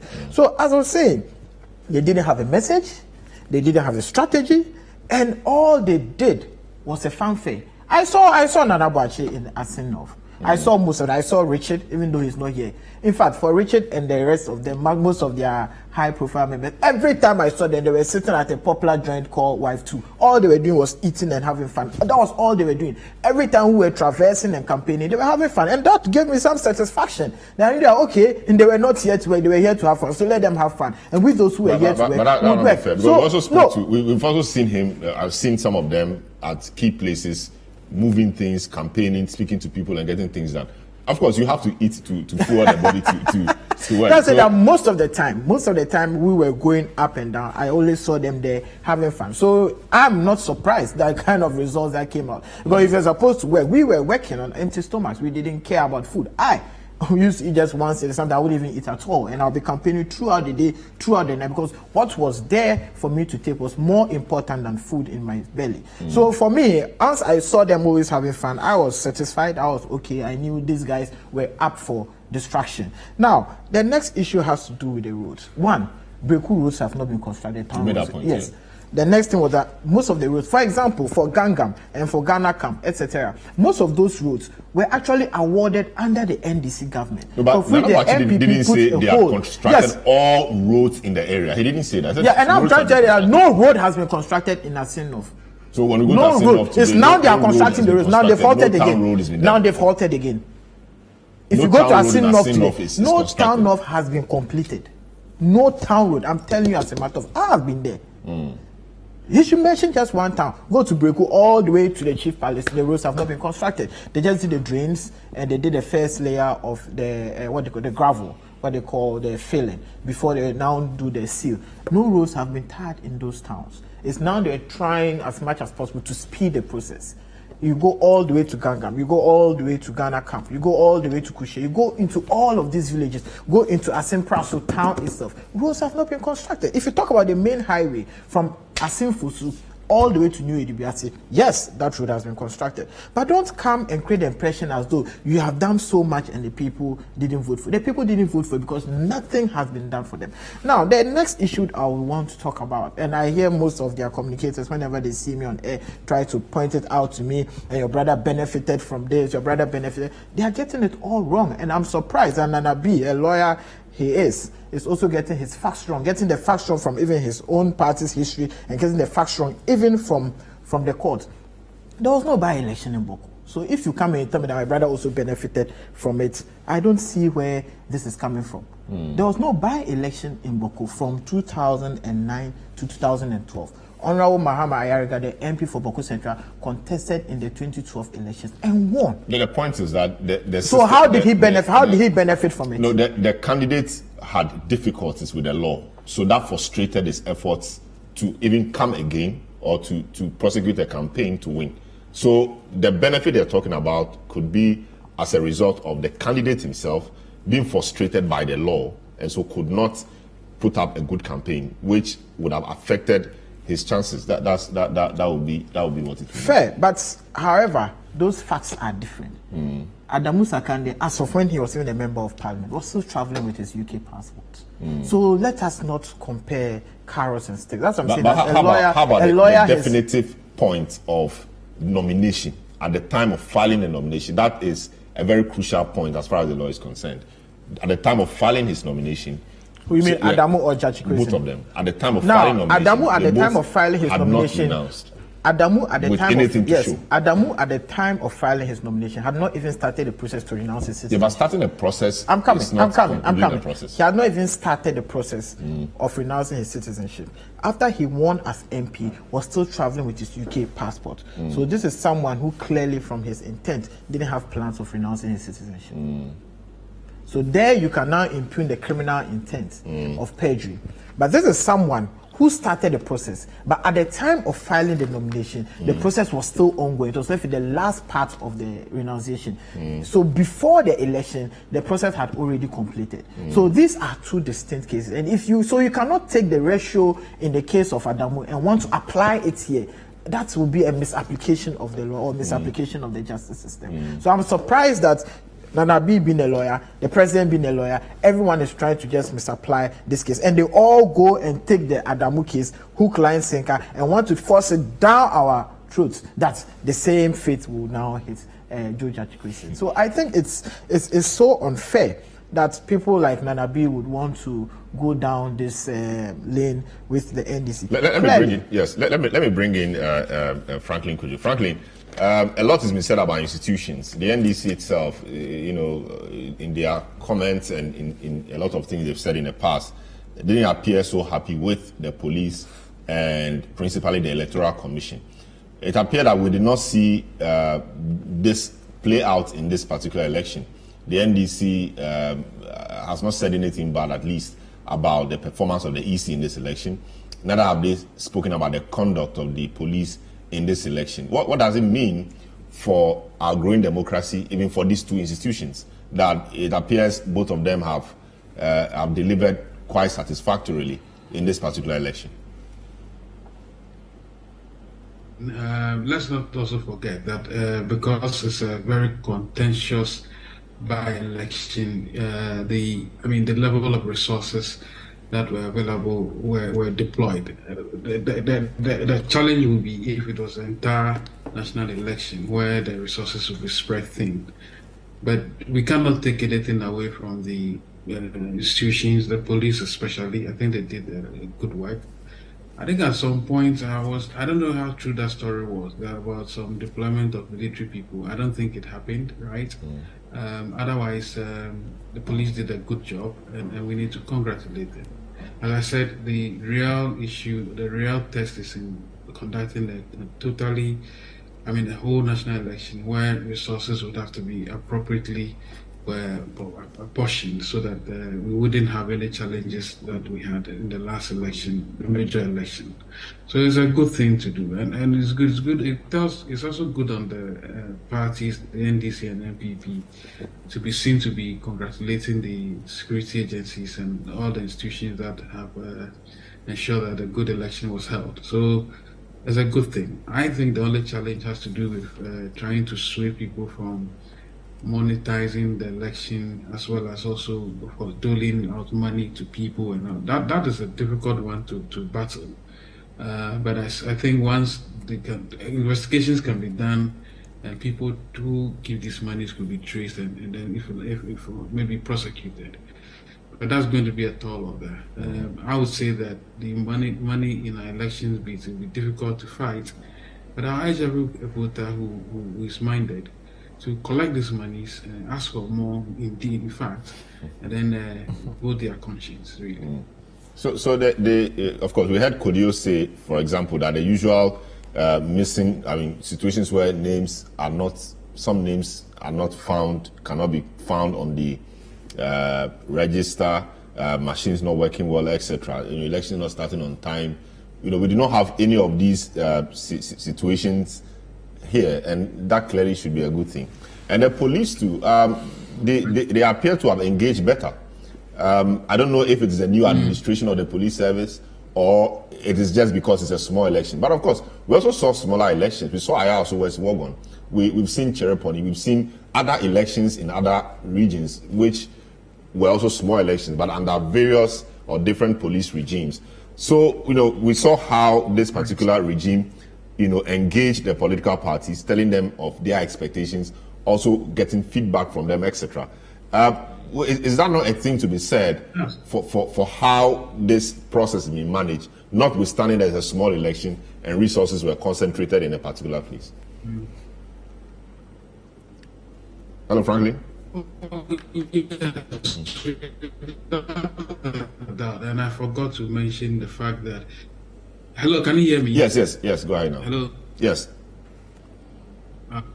I was saying that I forgot to mention the fact that there's a new man at the post. Essentially, Dampare obviously is quite jealous of what is said of his men and women, and to the extent that he's a true professional, that clearly played out in this regard. So proper engagement, as you say, actually played a pivotal role in having this outstanding outcomes that we had. I can only hope that the same will be applied during the major election, and I do not doubt the competency of the leadership of the police service at all in this regard, not at all. So kudos to them, and we are grateful for these acts of valor. All right, Osman, the NDC, like a lot have said, have not been very charitable to the EC and the police and other institutions of state. But this particular one appears quite different. I've not heard you openly praise the EC, though I've heard some of your people praise the police. What's the position on the EC? You think the EC did a good job, or you think there were a few things which did not go well? For most of the polling stations, at least, we didn't have any delayed process. We didn't have any major issues so far as the election process was concerned. And the EC too was engaging most of the political parties in the entire process. I think with the Kumewu, they allowed only one polling agent per polling station. But even with that of Assin North, we made a case. I think both parties made a case that we needed 222 on each polling station, which they all agreed to, and we moved peacefully into the process. But most importantly also is the mayhem that was unleashed on most of our national officers. You know, we had already picked intelligence a day to election, the night, the eve of election, that, I mean, past 1 p.m., 2 p.m., everyone should watch their movement, because we were picking intelligence of MP people planning to attack most of us and most of our polling stations, our strongholds, because the belief was that by between 1 to 2 p.m. most of their strongholds would have voted, and our strongholds who were in the villages, most of them would have gone to the farm and will be returning. So if they try to cause some mayhem, they need to distract most of the press. This were intelligence we had picked. So we tried as much as possible to also see how we could safeguard ourselves. But of course, that wasn't done 100%, where you all saw most of our national officers. Remember, Sami Jemfi was attacked, his car was shot into. Malik Basintale was attacked, his car was vandalized and shot into. And I think there was a third person. Your boss? Yes, my boss, George Opare Ado's car too was shot at. So you would realize that the entire security process wasn't 100%. And this was done. Were there stones? No, at the cars, some were shot. Some were shot at. Malik's car was shot at. Sami Jemfi's car was shot at. Pablo's car was shot at.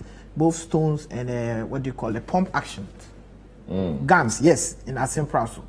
And these guys, these attacks were led by the Ashanti Regional Chairman of the MPP. You know that for we don't have that fact. We yes, don't know that I mean, we were there, we were attacked. I'm telling you, we were there. Election day. Election day, yes. By between 1 to 2 p.m. We were there.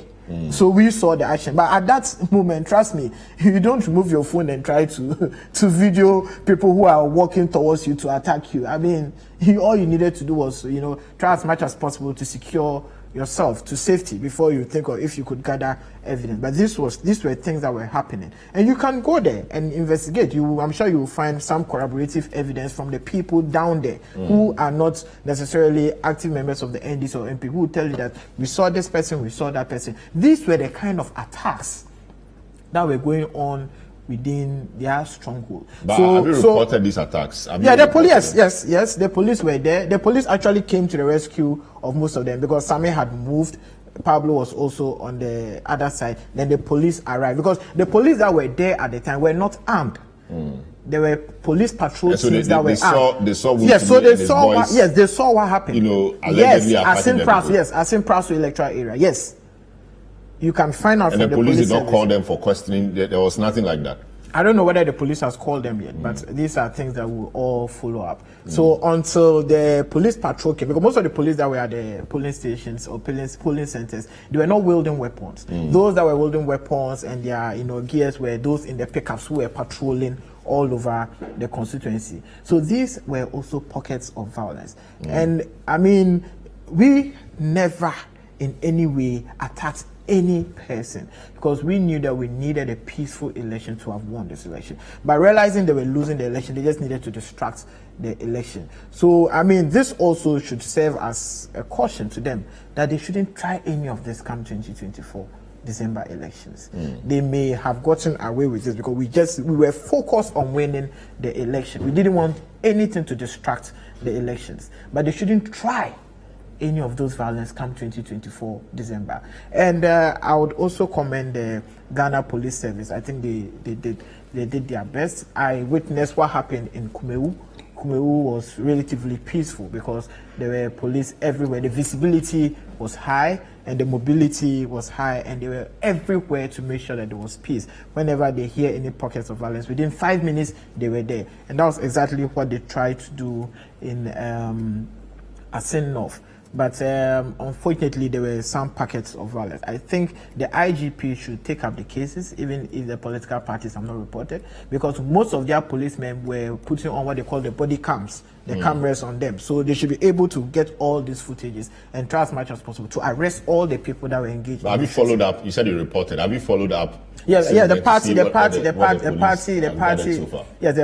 would do that follow-up. But I'm saying, even if the parties do not report or do not do the follow-up, it is incumbent on the police and the IGP himself to be able to put together his own security report and let us know that these are the areas that had pockets of violence. And these are the people we apprehended so far as the pocket of violence was concerned.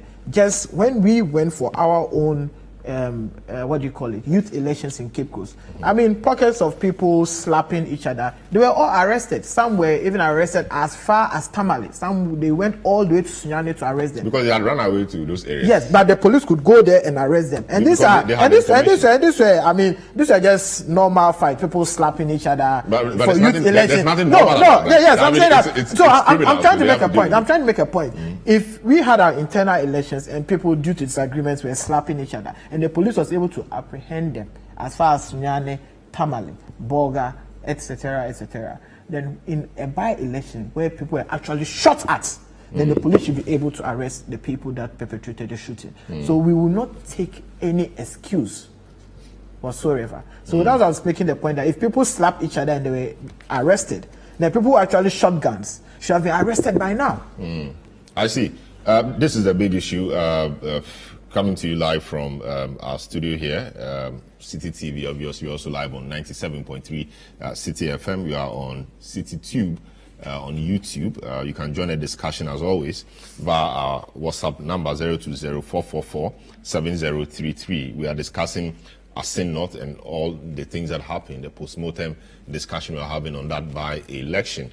My guest, Franklin Cudjoe, President of Imani Africa, Osman Ayariga, Deputy National Youth Organizer of the NDC, and Nana Boachi, Henry Nana Boachi, you just heard a while ago. And we're looking at the issues generally. The NDC, I mean, saying that the EC and the police generally did a good job. The NPP said that as well. And I think Franklin Cudjoe also alluded to that. In this particular election, it appears that our institutions have done quite a good job. But it appears, Osman, that the NDC needed this victory more than the MPP. I mean, that could explain why you put everything at it. I mean, just like the speaker's election, the effort you put in to secure that election, it appears is a similar one. Others have said, or political watchers have said, that if the NDC had lost this election, it would have had a very demoralizing effect on your grassroots, which would have been very difficult for the party. This one puts the party in a certain mood, gives it momentum to keep pushing that things were possible ahead of 2024. What do you think about that? That is absolutely true. I'll just do a bit of the vote buying and go into that.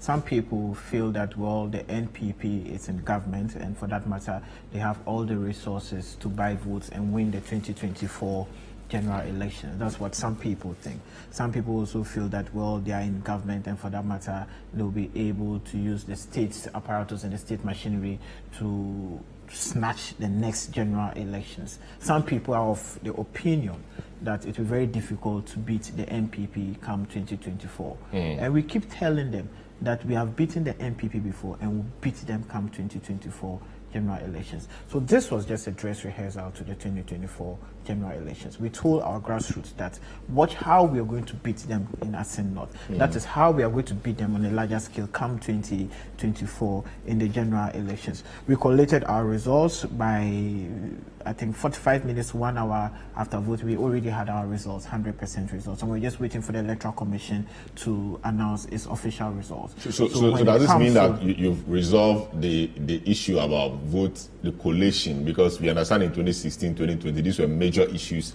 your party faced. By this, even though this is on a very small scale, are we saying that we've resolved that issue, and now come 2024, the NDC will not be saying that their system crashed, this happened, that happened? We're going to see you collate your result as the MPP is consistent. Yes, we can assure the rank and file and the grassroots of the NDC that come 2024, I'm not here to tell them the kind of strategy we are putting together because I'm on air, but what I can tell them is that by 3-4 hours after voting, rest assured, we would have our entire results, 100% of all the results from the over 30,000 police stations. So rest assured to the rank and file of this party, rest assured to the grassroots, rest assured to everyone that they shouldn't worry at all. Come 2024, by the 9th of December 7th, we may not even have to get into the 8th. By the 9th, by the 9th of December 7th. I'm making promises. Yes, because we are working.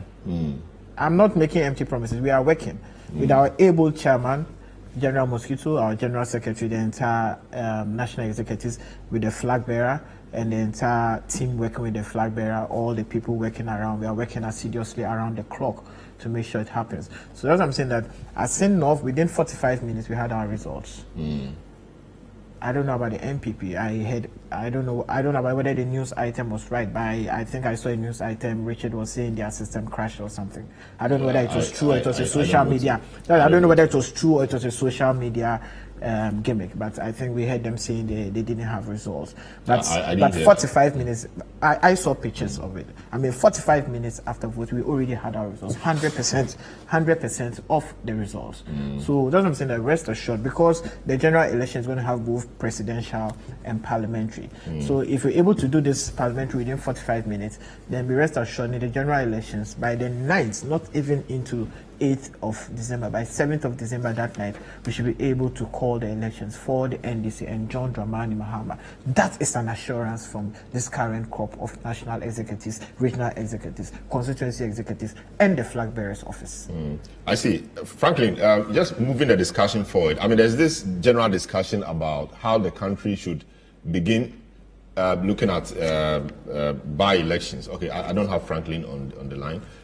We'll raise him back and see. So, Osman, there's this general discussion that the country should find a way of dealing with by-elections. So, for example, if it was an NDC seat or constituency and something happens, instead of going through the whole process of conducting an election, spending money, etc., we should make the necessary constitutional changes and then get a party whose seat it was to just appoint or select somebody using their internal processes to go to parliament. Is that a feasible, or is that something that you guys have thought about, and what's your thinking around that?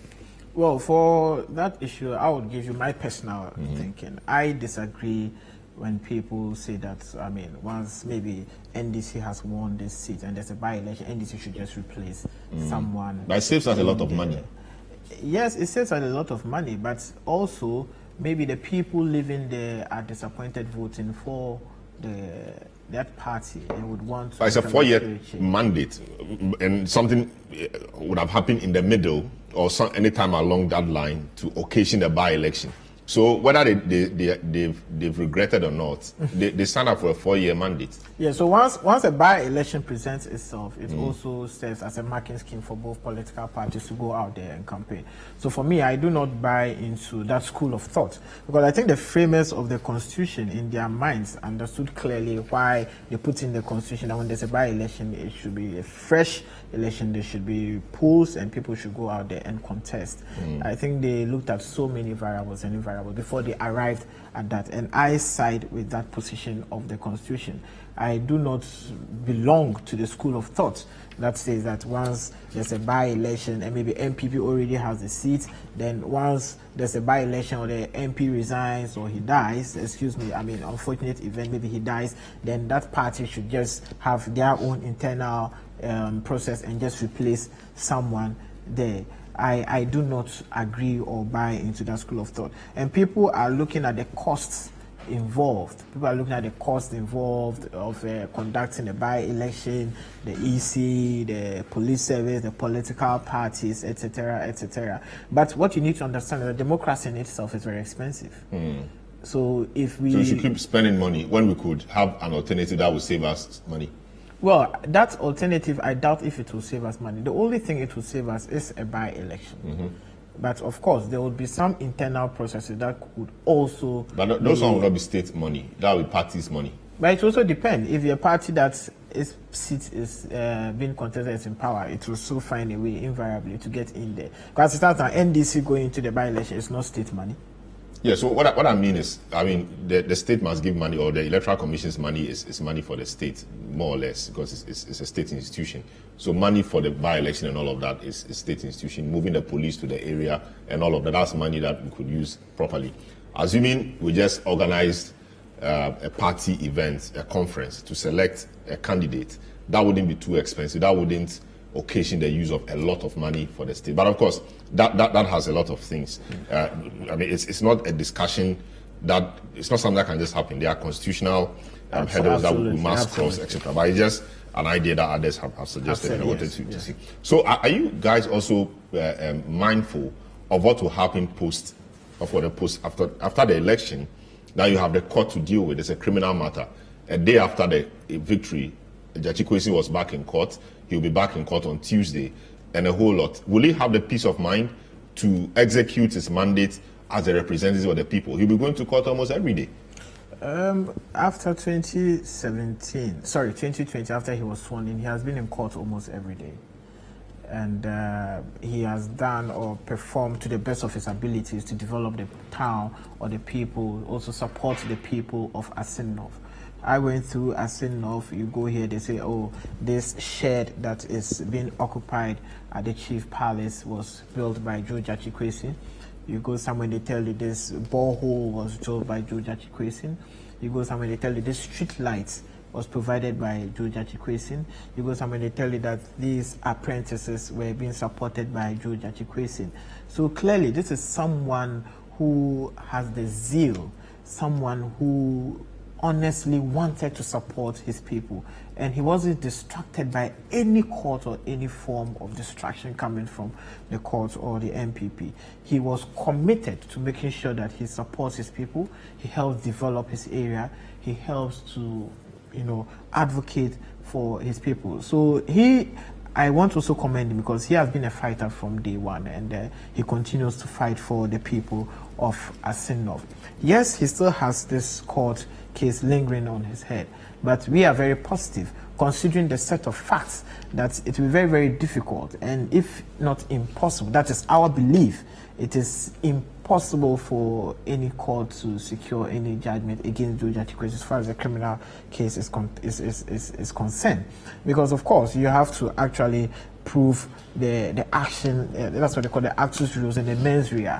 So telling us that at the time the act was committed, the person had it in his mind to actually commit the offense. And that will be very difficult to impugn, because at the time it happened, the person had already told you that my process of renouncing my citizenship is still in process. No, he didn't say that. The form didn't even provide for that. You remember the EC at the time actually set up a committee to go into that was after. And at that time, the renunciation certificate had come. Had come. Yes, that was in November. Yes, in November. So what it meant was that it was in the process and it had arrived at the time that he was being voted for.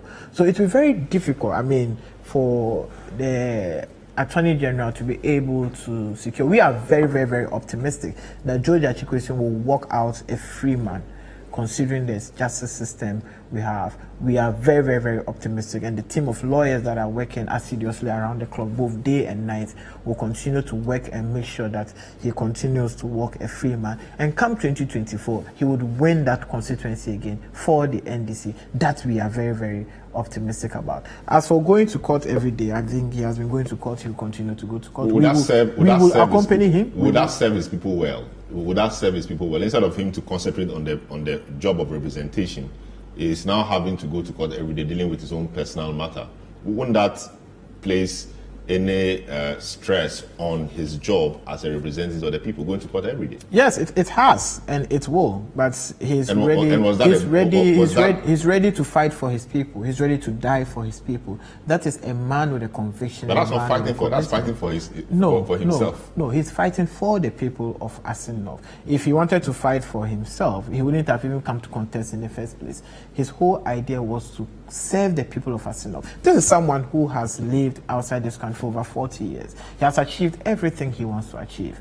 He has gotten everything he wants to acquire. So if this person comes down to say that I want to help my people, it is not about him. It's about he helping the people of Assin North. It's about he helping to develop Assin North. It's about he also offering his service to humanity and the people of Assin North. And he has said a time without number that even if it will cost him his life or his peace of mind or his sleeping place, he will continue to serve the people of Assin North. Because when he goes to Assin North, all he sees is started penury, people living in poverty, and that he is willing to help. That is the narrative he's trying to change.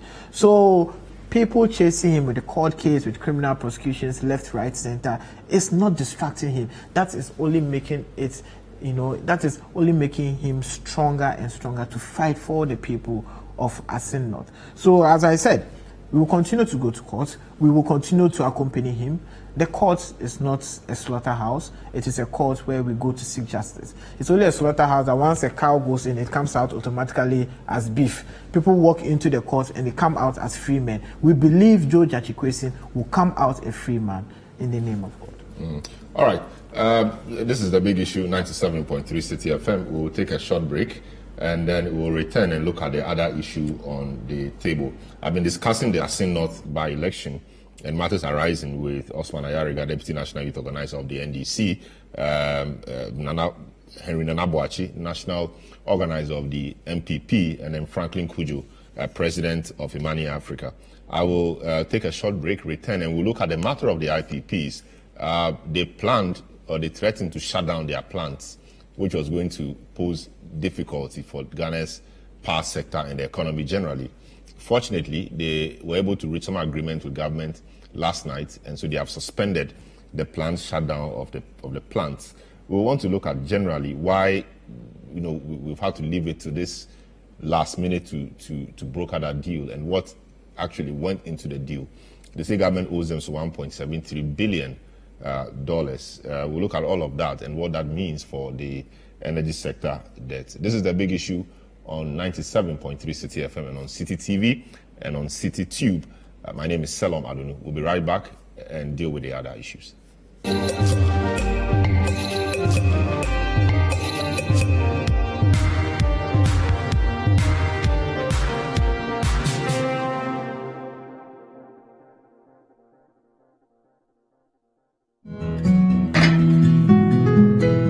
Is the neighborhood I'm having my twins. The very reason why I took it for us. See, the price is very good and it's spacious to contain all of us. Alphabet City. Now I'm a landlord. I don't pay rent. And my Airbnb business is booming. To me, Pamini, bank and I'm not say Alphabet City. The pension pay me 20%. The payment plan, I want to share my just say very smooth. This is a healthy place to raise our families and creating peace. Come on, be my neighbor. Alphabet City, the ABC of Home Sweet Home.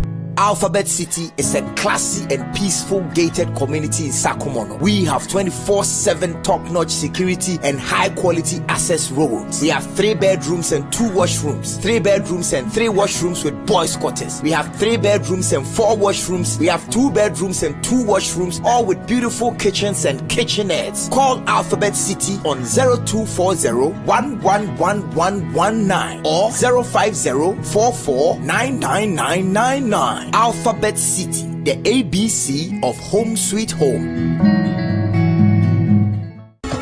It's the morning of day 7, a slow, easy start to the day. As, after breakfast, the caravanites hang around, chit-chat, and get ready for the trip from Maha to Takrady. With so much fun on the road, everyone was ready for a hearty lunch hosted by the indefatigable and ever so generous Mr. Nkumsa and Professor Bonzi Simpson. Watch Day 7 of the Heritage Caravan Diaries every weekday on Citi TV. One of Ghana's finest fashion designers, one of Ghana's most accomplished names in the fashion industry, not just within Ghana, but on the African continent, Kofi Akotoa. You're welcome. No, I had to do it. No, I had to do it. QA's coconut rice with honey glazed chicken wings, potato salad, and a carrot puree. Now, I mean, I've seen how intimate it gets when you're dealing with the Kofi Akotoa team in creating a piece. You know, they take you over. If you're very passionate about what you do and you kind of have a vision as to where you want to get to, nothing can, pull you back. What's cooking? Wow. Wow. You see, if it were soupy, I would say Bearman, but I can see that this is Bearman sandwich. What? Who says that?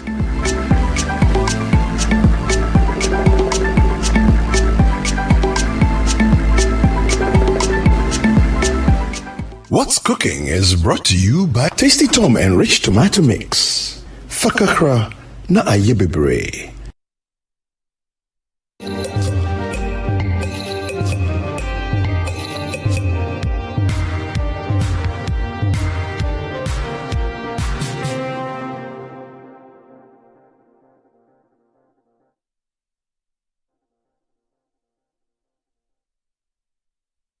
Yeah, welcome back to the big issue. We're looking at the second part of the program, which will generally look at the IPP's planned or suspended planned power cuts owing to the 1.7 debt owed by government to them. And we will do that with Osman Ayariga, Deputy National Organizer of the NDC. We'll be joined later on the show by Samuel Dubik Mahama, who is the Managing Director of the Electricity Company of Ghana, and also Ben Boachi, who is Executive Director of the ASEB, the Africa Center for Energy Policy, to help us appreciate really what the matters have been. So, gentlemen, welcome to the program. Let me start off with you, Mr. Ben Boachi. You've been playing in this space for quite a bit. We understand our government owes these IPPs some $1.7 billion.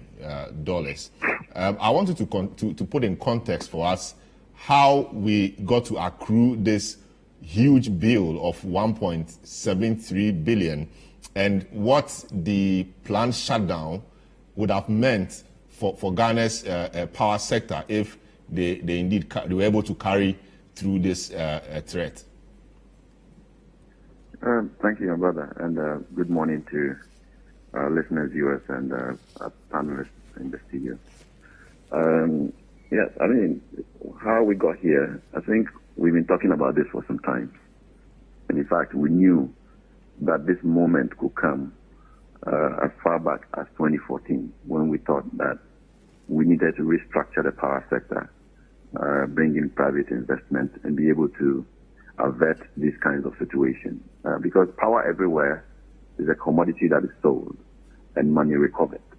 So you don't have typically intervening and doling out huge sums of money to sustain the operations of the grid.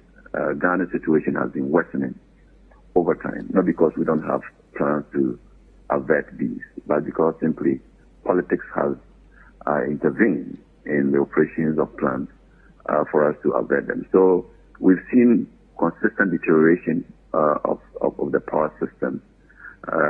At one point we had deficit in generation. At one point we're told we have more than we needed. And then at one point we're told that we don't have deficit, but we still cannot pay our bill. And these are all symptoms of poor management and poor decision making in the power sector. So simply what that means is that the power that is generated, I mean, over time we have IPPs coming in to invest and generate power, and they have contracts with either ECG or government to be able to recover their money. And that simply means that if you're putting your money in Ghana, you have to be sure that you can get the money back. And those guarantees have to come from the off-taker. So if ECG is the off-taker, they have to assure the companies that they will be able to pay for the power generated. If government becomes the off-taker, then government has to put up the guarantees for payments to be made so that they can also pay their banks, in that order. So this is a situation where power is generated, it is sold, but we fail to recover the money. Essentially, that is the point.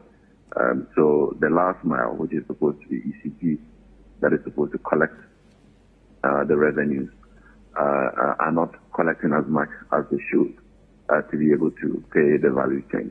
We've also had problems with how tariffs were even approved in the past. We've questioned sometimes the elements that go into the tariff methodology. I mean, for example, the last time we criticized the tariff setting was when dollar rate, exchange rate was around 9, and then we had, PRC using around 7 cedis to the dollar. That obviously creates an under recovery that has to be recovered through the budget, right? Because if you're not billing enough to be able to recover,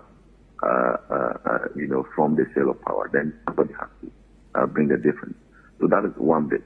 But if you look at the ECG itself and its operations, we are told, I mean, by 2021, the inefficiencies were around 30.6%. What that simply means is that every volume of power you give them, up to 30.6%, cannot be accounted for. It is either stolen or lost through inefficient operations and equipment. And beyond that also, their collections were also problematic. What they bill, they are not able to collect. So they were collecting around 50% thereabouts. So cumulatively, I mean, from 2021 data, ECG was doing about 50% of revenue requirements. So if you put all the problems that I mentioned together, what it meant is that ECG could do about 50% of the revenue requirement, and the government had to cough the remaining 50%, to be able to sustain the likes being on. But that situation is even getting worse over time, and now we are not even doing the 50%. Now we are doing less than 50%. The data that I've seen through the cash waterfall mechanism shows that for March and April, ECG actually was able to meet about 11% of the revenue requirements of the sector. What that means is that of the total, about 3.8 billion Ghana cedis of bill that was presented to the cash waterfall mechanism, ECG could pay about 420 million. All right, so that balance has to be found somewhere to be able to pay the value chain. And that is what has really crystallized in some of the threats that for the first time we are seeing from the IPPs, because they were not getting paid. When they issued the threat, they were looking for 30% of their outstanding balance on bills up to March. At the time was about $1.3 billion or so. Between March and now, and I mean May ending, had gotten to 1.7 billion. So it tells you that within the period of about 3 months, we had added over $400 million to it. You add June to it, we are close to 1.8 to 1.9 billion dollars. We are not even talking about the gas side of things. This is just the IPPs. But we also owe for the gas that was used to generate the power. We are not paying for it. With GMPC and Ghana government owes Stanchart about $400 million, close to $400 million for letters of credit drawdown by ENI because we don't pay, and the agreement allowed them to attack our letters of credit with Stanchart, which is about $500 million. They have drawn down to almost $400 million. In fact, the companies are just being patient and hoping that they can get money. Otherwise, they would have drawn down again because outstanding invoices are also over $150 million.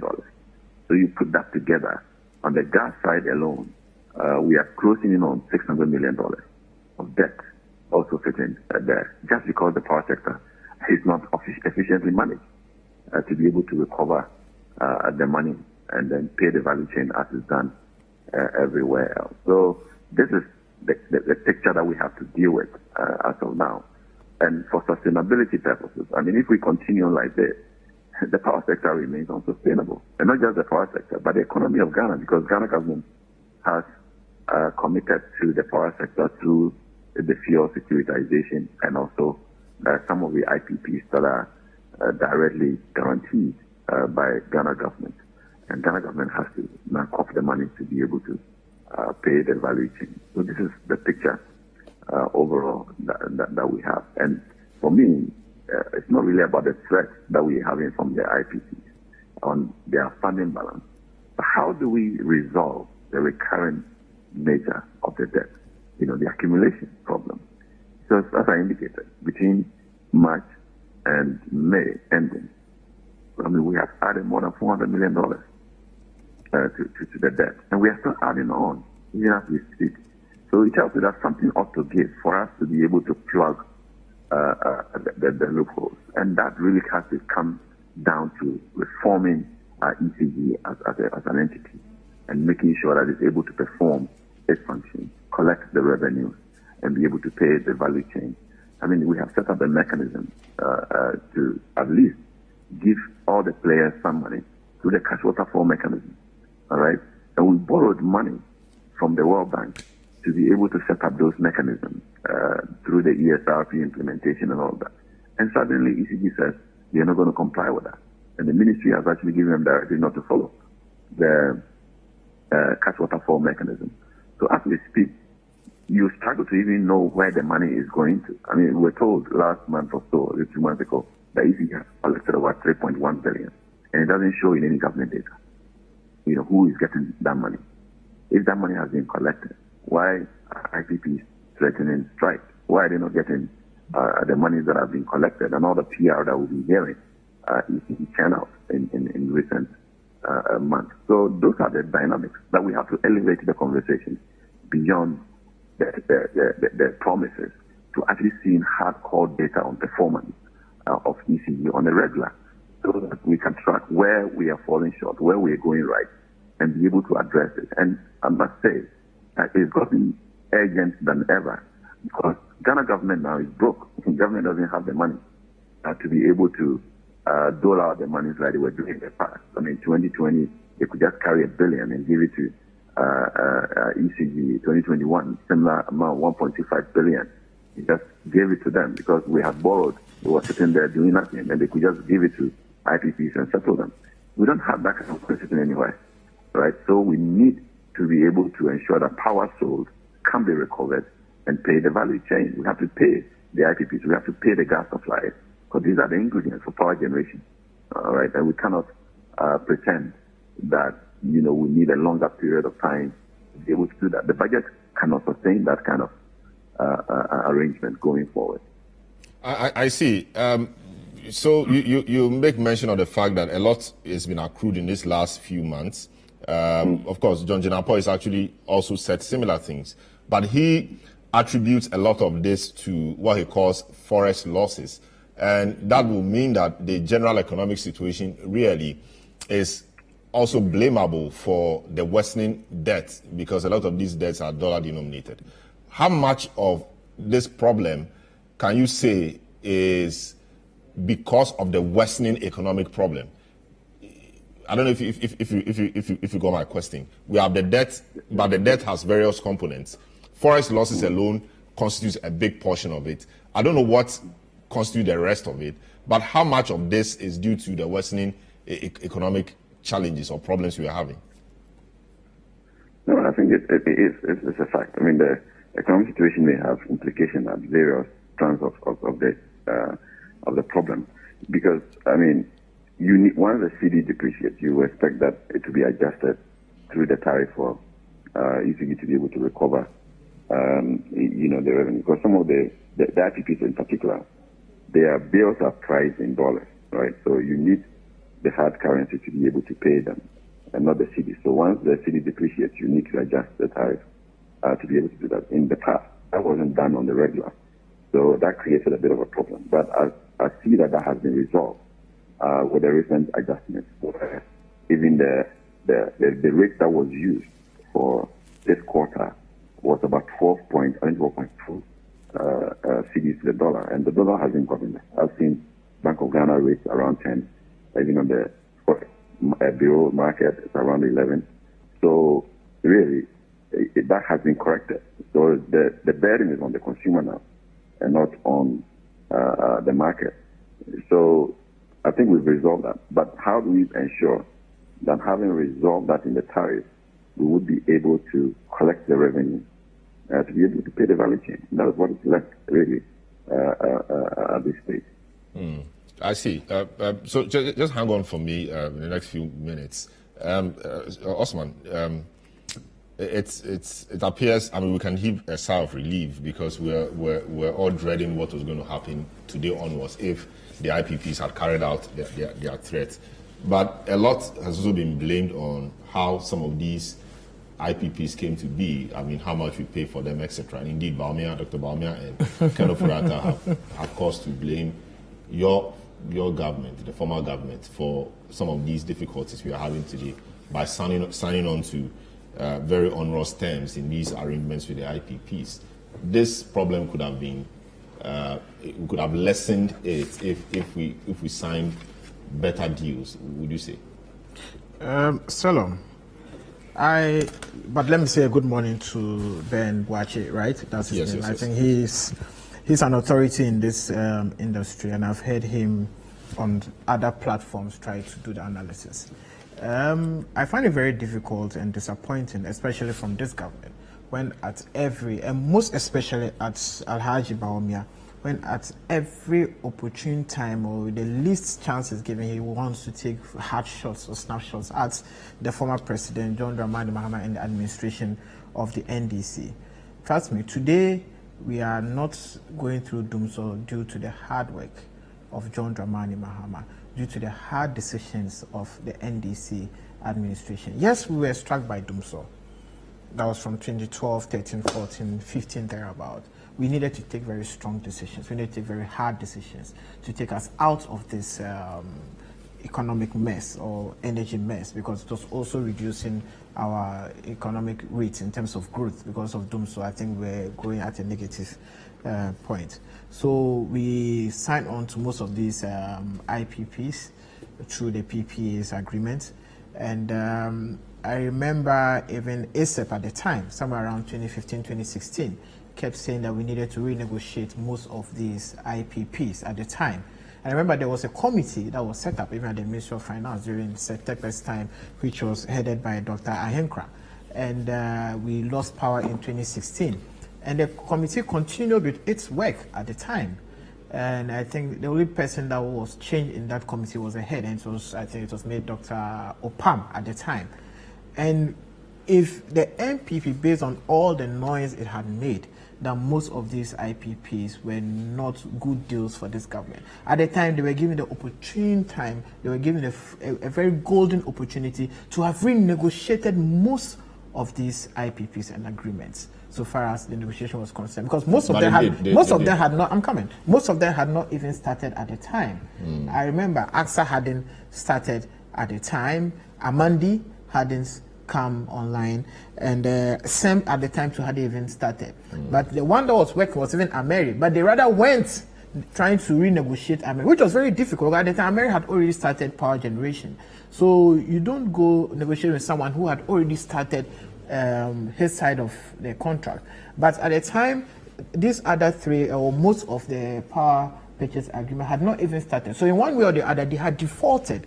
And that was the right time for you to have called them to renegotiate, either to have cancelled most of them or to renegotiate it further lower, and to have saved this country. If you believe that at the time we were signing most of these power purchase agreements, it wasn't fair. But what do we see?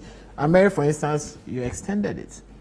And what even disappoints me or shocks me the most is that even now, if you claim that most of these power purchase agreements that we did is leading to excess power generation and that wasn't needed at the time, why are we still extending? Even AXA has been extended to extra 15 years. We did 5 years, and now they have extended it to 15 years. So clearly, it wasn't about the excess power generation. And I've heard the people within the industry also make the argument that we just try to lump the power generation into excess power, and that is not the case. Now, there's a power generation, and what we need to understand is what is the available power at the time. Because right now, I think we have a power generation of about 5,000 megawatt, but it doesn't mean that at every time available power is 5,000 megawatts. So for that matter, we have excess generation. For that matter, we are paying for that excess power generation. And if you go through the Energy Commission's report, when they were doing the projection for excess power generation, it just stated somewhere in November 2022 that at the time the excess power generation in November was about 54 megawatts, and I think in March they said about 4 megawatts. So the entire story or the narrative that is being put out by Alhaji Bawumia and the MPP is completely false. When they come and they tell us that there's been excess power generation of about 2,000 megawatts, and that is why we are paying for all this amount or this quantity of energy, that is false. I don't want to say it's a lie, but that is completely false. What we're going through today is as a result of the inefficiency of ECG. You do not go and buy something for 1 cedi, you sell it, and you're only able to generate 50 pesos. And that is what ECG is going through right now, due to its own inefficiencies, due to its own losses, and their inability to generate revenue. That is what we're going through. So the losses is about 30% so far as the systems are concerned. And when it comes to revenue mobilization, they are losing at 20%. So ECG is selling and is only able to account for 50% of what is buying to sell. Who does business, buys something and sells it at 50% lower than what he bought it, and you expect to make money? It doesn't work anyway. This is where we are as a country. So I find it very, very disappointing that the vice president, every time he decides to speak on this power generation issues, the first person he attacks is John Dramani Mahama, saying that we went to sign on to, IPPs that are draining this country, when he's just being dishonest with the good people of this country. Check, and you will find out that most of these payments has to do with either fuel or power that they have generated that we are not paying.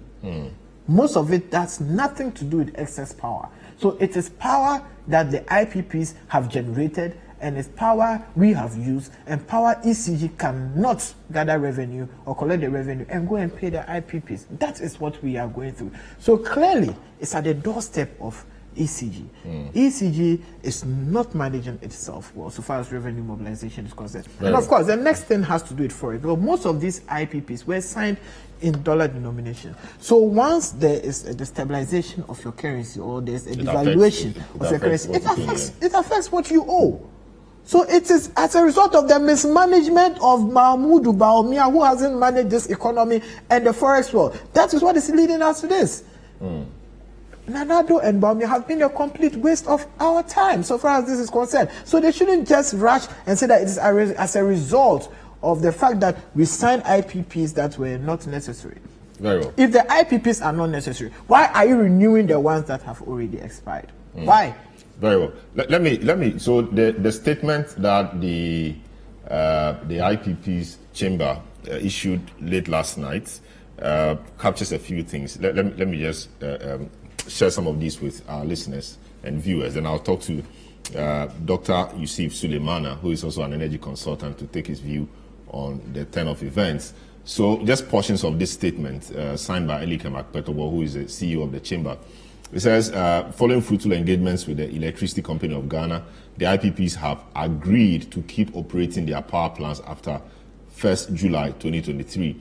As part of the understanding reached, all the IPPs have received an offer of payments from ECG to enable them operate in the interim, thereby providing the government of Ghana and the ECG the needed grace period to address the outstanding arrears in the energy sector and to meet their contractual obligations.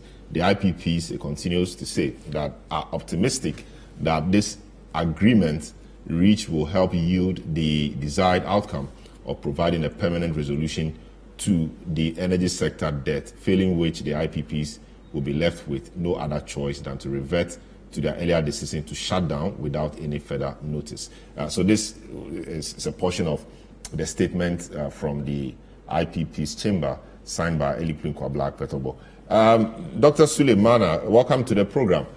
We spoke before earlier in the week, and you were quite not happy. You were not quite happy about the turn of events. It appears that government is unable to reach some agreement with the IPPs. This surely should come to you as some good news, even though we don't know how much time government has to properly address the matter.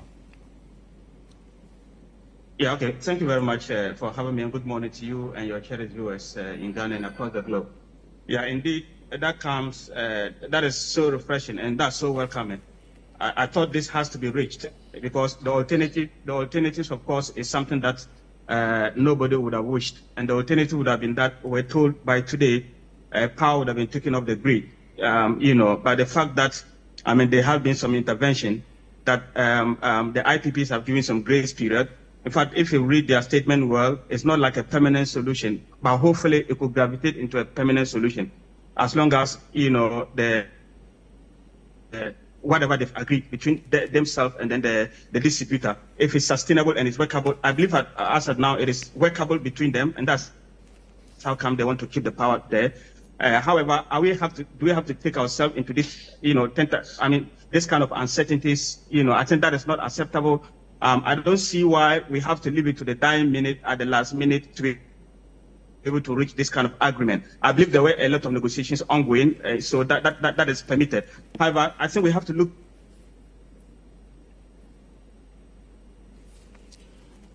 Hello, Dr. Suleimana. I think while we are here, have we done something different to be able to? Have we done something different to be able to take it from that? We have to be able to look at that. But it's a welcoming overall. It's a welcoming news. Yes, generally, a lot has been said about the ECG and the inefficiencies therein. We've seen the new managing director try to recover some of the monies people owed it or owes it, people owe it, etc. What else should the ECG be doing to ensure that it runs efficiently? So, for example, there's the complaint that government institutions or government facilities like hospitals, schools, etc., do not pay or are unable to pay their bills. Before, the ECG was disconnecting them, but there was some directive that don't disconnect hospitals and schools, etc. Meanwhile, they are also not paying. What should the ECG, for example, be doing about situations like this? You shouldn't disconnect them, but they are not paying to. What can the ECG be doing? This is part of the inefficiencies that we all complain about. Yeah, so you painted the preamble perfectly, my brother. If you look at these three streams, generation, distribution, and transmission, distribution has always been the weak link. And if there's any intricate inefficiencies in one of these streams, the cascading impact on the other streams will be dire, and that's what we are having. So we all know that ECG has been our weak link. There's no doubt about that. And the weak is as a result of the fact that there's inefficiencies, commercial losses, technical losses, and what have you. So yes, the steps that ECG they are taking at the moment, they are the right steps, and I think they should stay on the course to be able to recover as much revenue as possible. And yes, SOEs has always been the problem. Because these are government linked and some of them are technical, crucial institutions that they can't just cut off. However, I always believe that there has to be a balance. The kind of interferences that we have within that stream, so far as ECG is concerned, I believe there are some agencies that ECG may not be able to attack, may be able to attack just because of interferences from the government or political actors of the day. So going forward, what I want to say is that the man, if you look at the man, the ECG boss, I've studied him carefully, and I think that he's ready to do the right thing. What is needed for him to triumph or to succeed is the willpower, and the free space to operate without any unnecessary intervention or interference. That's one side. And if he's given that space, I believe he will do something because of the policy that I've seen him put in place. If he stay the course, I think it's going to be massive and it's going to yield to something beneficial. Because I always say that. And I listened to him this morning, where he agrees with me. What I always say that, you can't keep on pouring water in the leaking basket. They only talk about tariff increment. And I say tariff increment at this moment is not the way to go. The people are already overburdened. What we need to do is to cover these loopholes, these leakages. And if we do that, I don't think this indebtedness to the IPPs will come back to them. Now, a couple of ways that we can do that. Number one, if you look at what happened before this IPP came to the picture, Dunso days, how did we get them to the picture? We liberalized the sector and we allow private sector participation into the sector. And private sector bought in and invested so much. And that gave us a lot of power within those years up to now. Now, as I speak to you now, that power is almost diminishing. What we consume on peak hours and what is available is almost matching. The difference is not that much. We do have installed capacity that is over 5,000. But what's the use of having physical infrastructures installed when you cannot run it? And when sometimes you can even be charged on charges depending on the kind of contract that you sign. So answering your question, yes, we need to think about probably liberalizing ECG. When I say liberalizing ECG, not to talk about just privatizing it completely. We can look at a particular arm of it where we have the weak links. And the weak link within ECG is revenue mobilization. So if we bring in private sector participation within this arm of ECG, and they can take care of the revenue mobilization, I believe it will dilute to the barest minimum possible the government interferences with respect to the SOEs. That's number one. Number two, I think that within the generation sector, there's so much we can do. Now, I think what has happened now, it has taught a lot of lessons, and I listened to your panelists on the studio day, and it's time for us not to play politics with this kind of things because they are crucial. If you play politics with it, it will come back to bite you. For me, where I'm sitting as a strategist, I said, if I come to meet an excess capacity that I believe is wasteful, what I need to do is I need to commercialize it. I need to make sure that I use them. And then if I can commercialize it, we can even export power at this minute time. Assuming we can commercialize all the 5,000. We don't consume up to 4,000, even within our peak period. And if you can commercialize it, the excess we can export, and we're going to get a lot of benefit in terms of inflows. So yes, power sector has come to stay, and these are the things that we can do. And the other thing I will add is also to ensure that our thermal mix is still robust, is still something that we rely on. We need to be able to develop our gas infrastructure. Developing our gas infrastructure will mean that we have to be able to link up this gas to make sure that it can reach all the utility points. What is missing, why we have some infrastructures available, but they can't run, is the source of fuel. The gas is simply not available. We need to be able to link up our power sector and petroleum sector with gas as a conduit. If we do that, a lot of these issues will be solved. Very well. Thanks so much, Dr. Yusuf Sulemana. We'll take a short break and then we'll return and continue with other legs of this discussion in the last lap of the show. This is the big issue. Don't go away.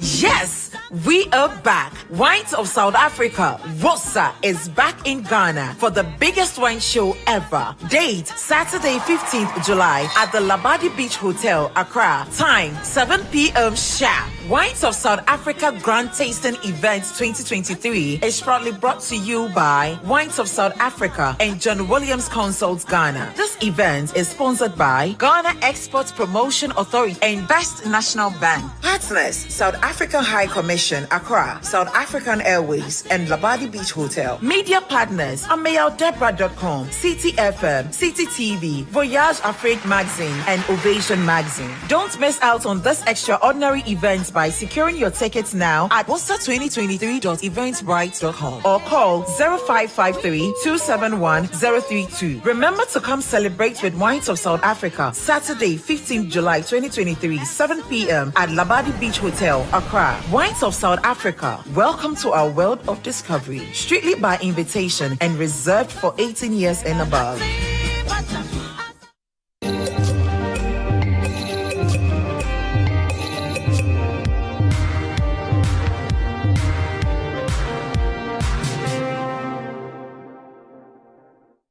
You're welcome back to the big issue. We're also live on 97.3 Citi FM. We are also on YouTube at Citi TV. My guest for this part of the discussion, Osman Ayariga, Deputy National Youth Organizer of the NDC, Dr. Sulemana, or Dr. Yusuf Sulemana, is an energy consultant, Dr. Ben Boachi, who is Executive Director of ACEP, the Africa Center for Energy Policy, and will be joined soon by the ECG Managing Director, Samuel Dubik Mahama. But in the Mr. Ben Boachi, I don't know if you have any inkling into what went into the arrangement between the IPPs or the agreement between the IPPs and government, which is necessitated a suspension of the planned shutdown. Do you have any insight into what might have gone into this, so you can share with us? I don't have the full details. I've heard from some friends within the space who said that there was an arrangement between ECG and the IPPs to, be providing some regular payments to them going forward.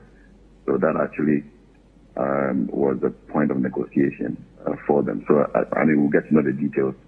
I'm happy that the ECG boss will be sure and perhaps we'll be able to provide some detail on what the arrangement looks like. But without that, we don't have the full details of what actually went into it. I've also seen the statement from the IPPs, which indicates that there were some arrangements and also, the individual IPPs would continuously engage with the ECG to ensure that those payment arrears, the accumulation could be addressed going forward. I see. What was your own thinking about how the 30% or so losses from the ECG side of things, the distribution, what we call the distribution losses, could be addressed? Dr. Suleimana, for example, thinks that a portion of the ECG's work or ECG setup should be privatized. That will bring in a lot more efficiency in that space, etc., etc. What's your own thinking about how the ECG could minimize the losses?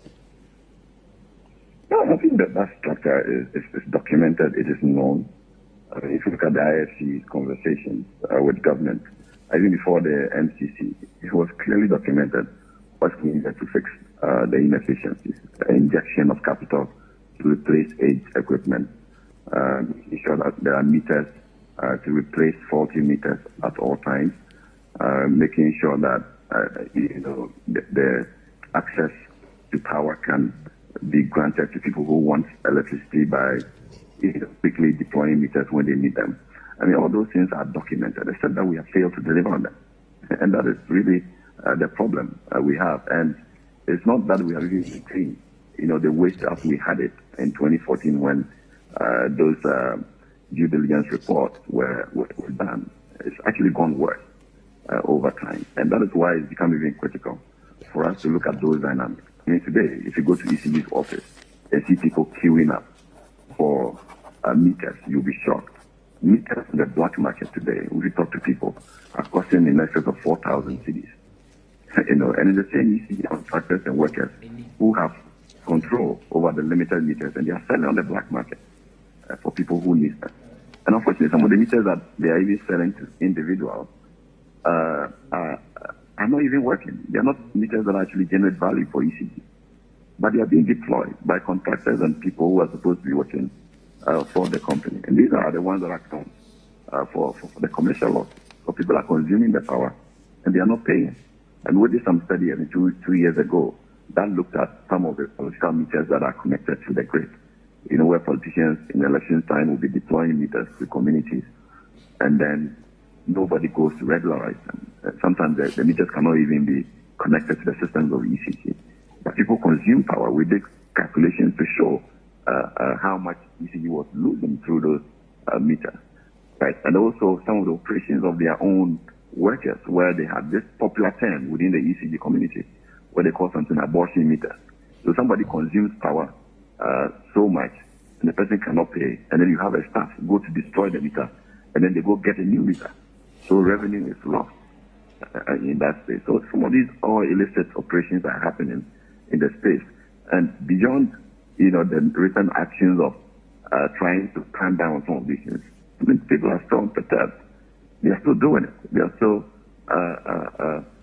trading illicit power to people and collecting money into their pockets. So it's a big work to be done to be sure that we can actually sell power and collect the revenues and be able to pay the value chain. As I indicated, where we are going and the way we are going is unsustainable because Ghana government doesn't have the billions a year that we have used over the period to actually offset the shortfall.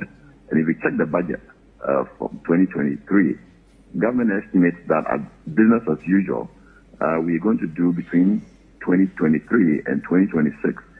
The government intervention that is required for the under recoveries is in excess of 90 billion, about 97 billion Ghana cedis.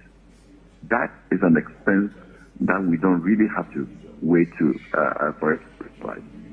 For us to lose that money that could go into developing our country. Because if government has to cut money, that is the money that could go into road construction. That is the money that could go into building hospitals, the money that could go into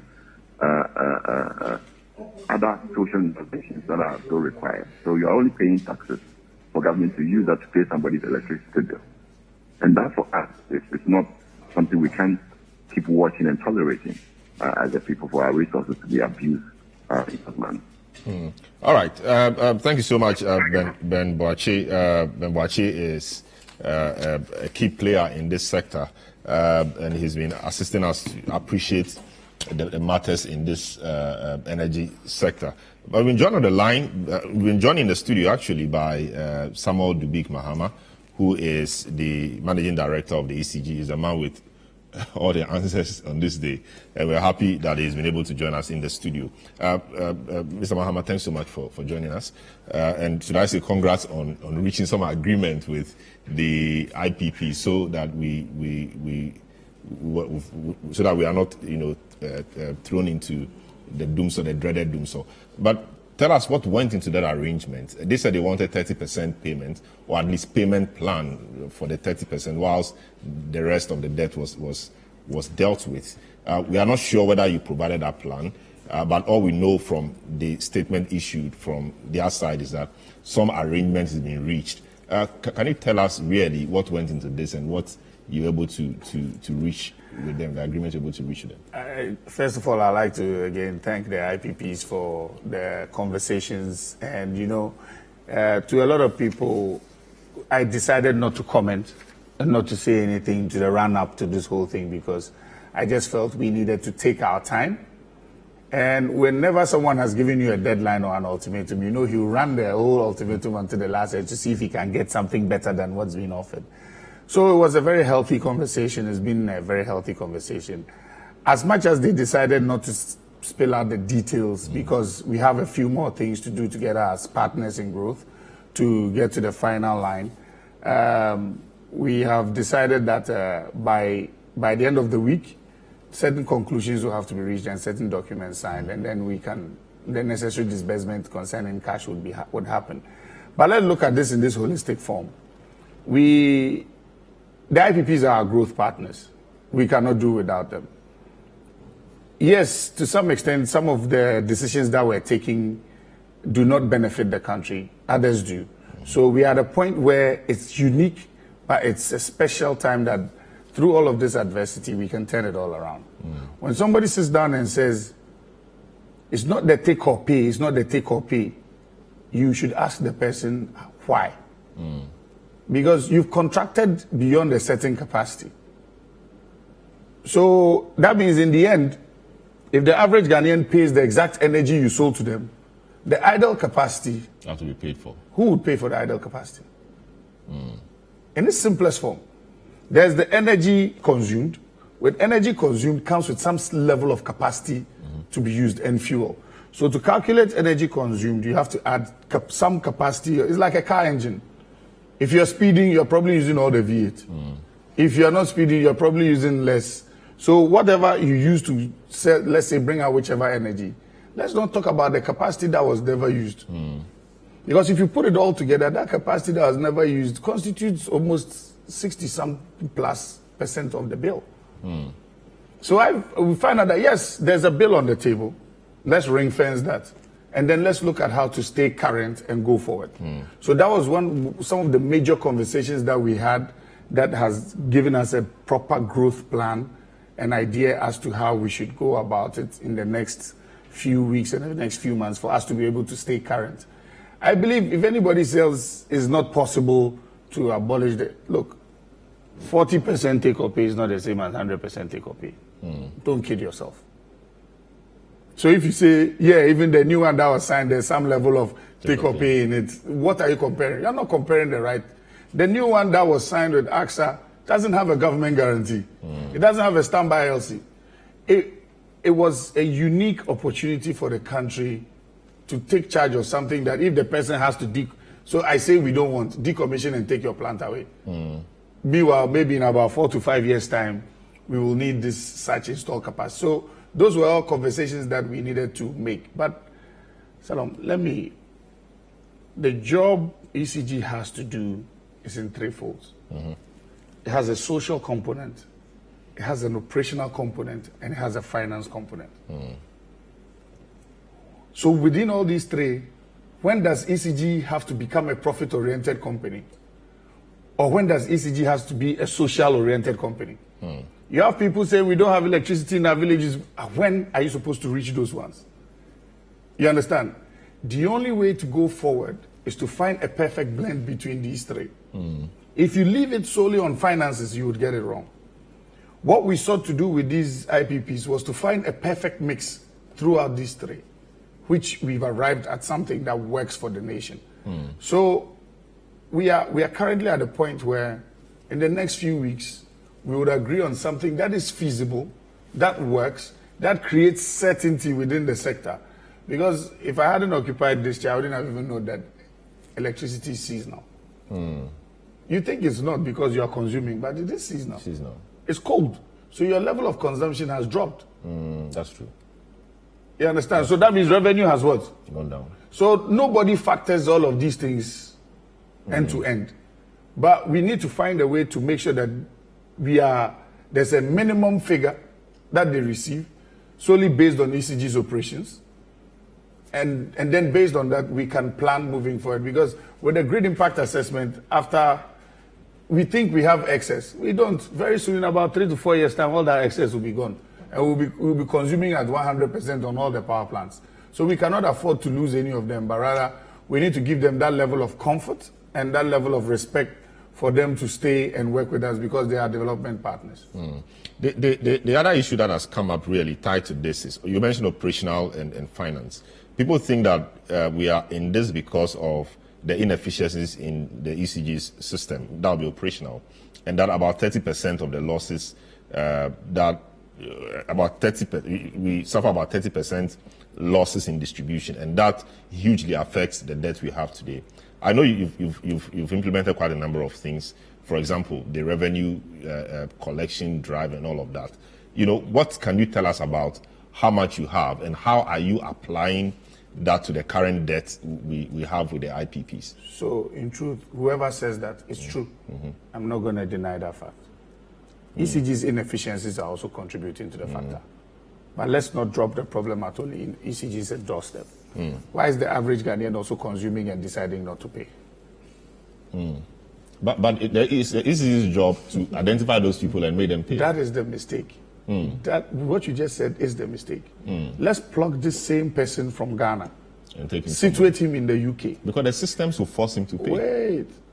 No, the systems is not even forcing you. Well, at the end of the month, you know that you have to pay.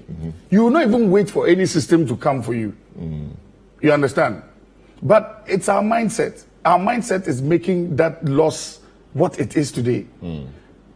Look, after the last population and housing, not to run away from your question, I'm just showing you what we are missing. By the way, the IPPs are not even expecting us to pay them the entire amount. The Ashantis have a proverb, Kafu Didi. They're expecting you to pay some and to stay current on your obligations. Nobody is expecting you to pay everything. So, how do we close this gap? The last population and housing census says 8.5 million households. ECG, after my PMO directorate looked at the whole thing, came up and said we should have 7.2 million households. But in the ECG billing system, which was given to us by the same IMF, the World Bank in 2015, which is misfiring, which is in Oracle 9, and Oracle is in 22 now, says ECG's total customer base is 4.5 million. 4.5, when you're actually expecting 7.2. Oh, wait, 4.5 million, The 4.5 million is a mix of residential and what? Commercial. So if I'm missing 2 million, how many commercial am I missing? Now, these are people that clearly are drawing from the grid and are not what? Paying. We started an exercise between Kwabenya, Adenta, and Ebuekwa in the Ashanti region. We discovered over 54,000 customers that we didn't know of. Wow. So let's play with 4 million. Okay? Then let's drop half it.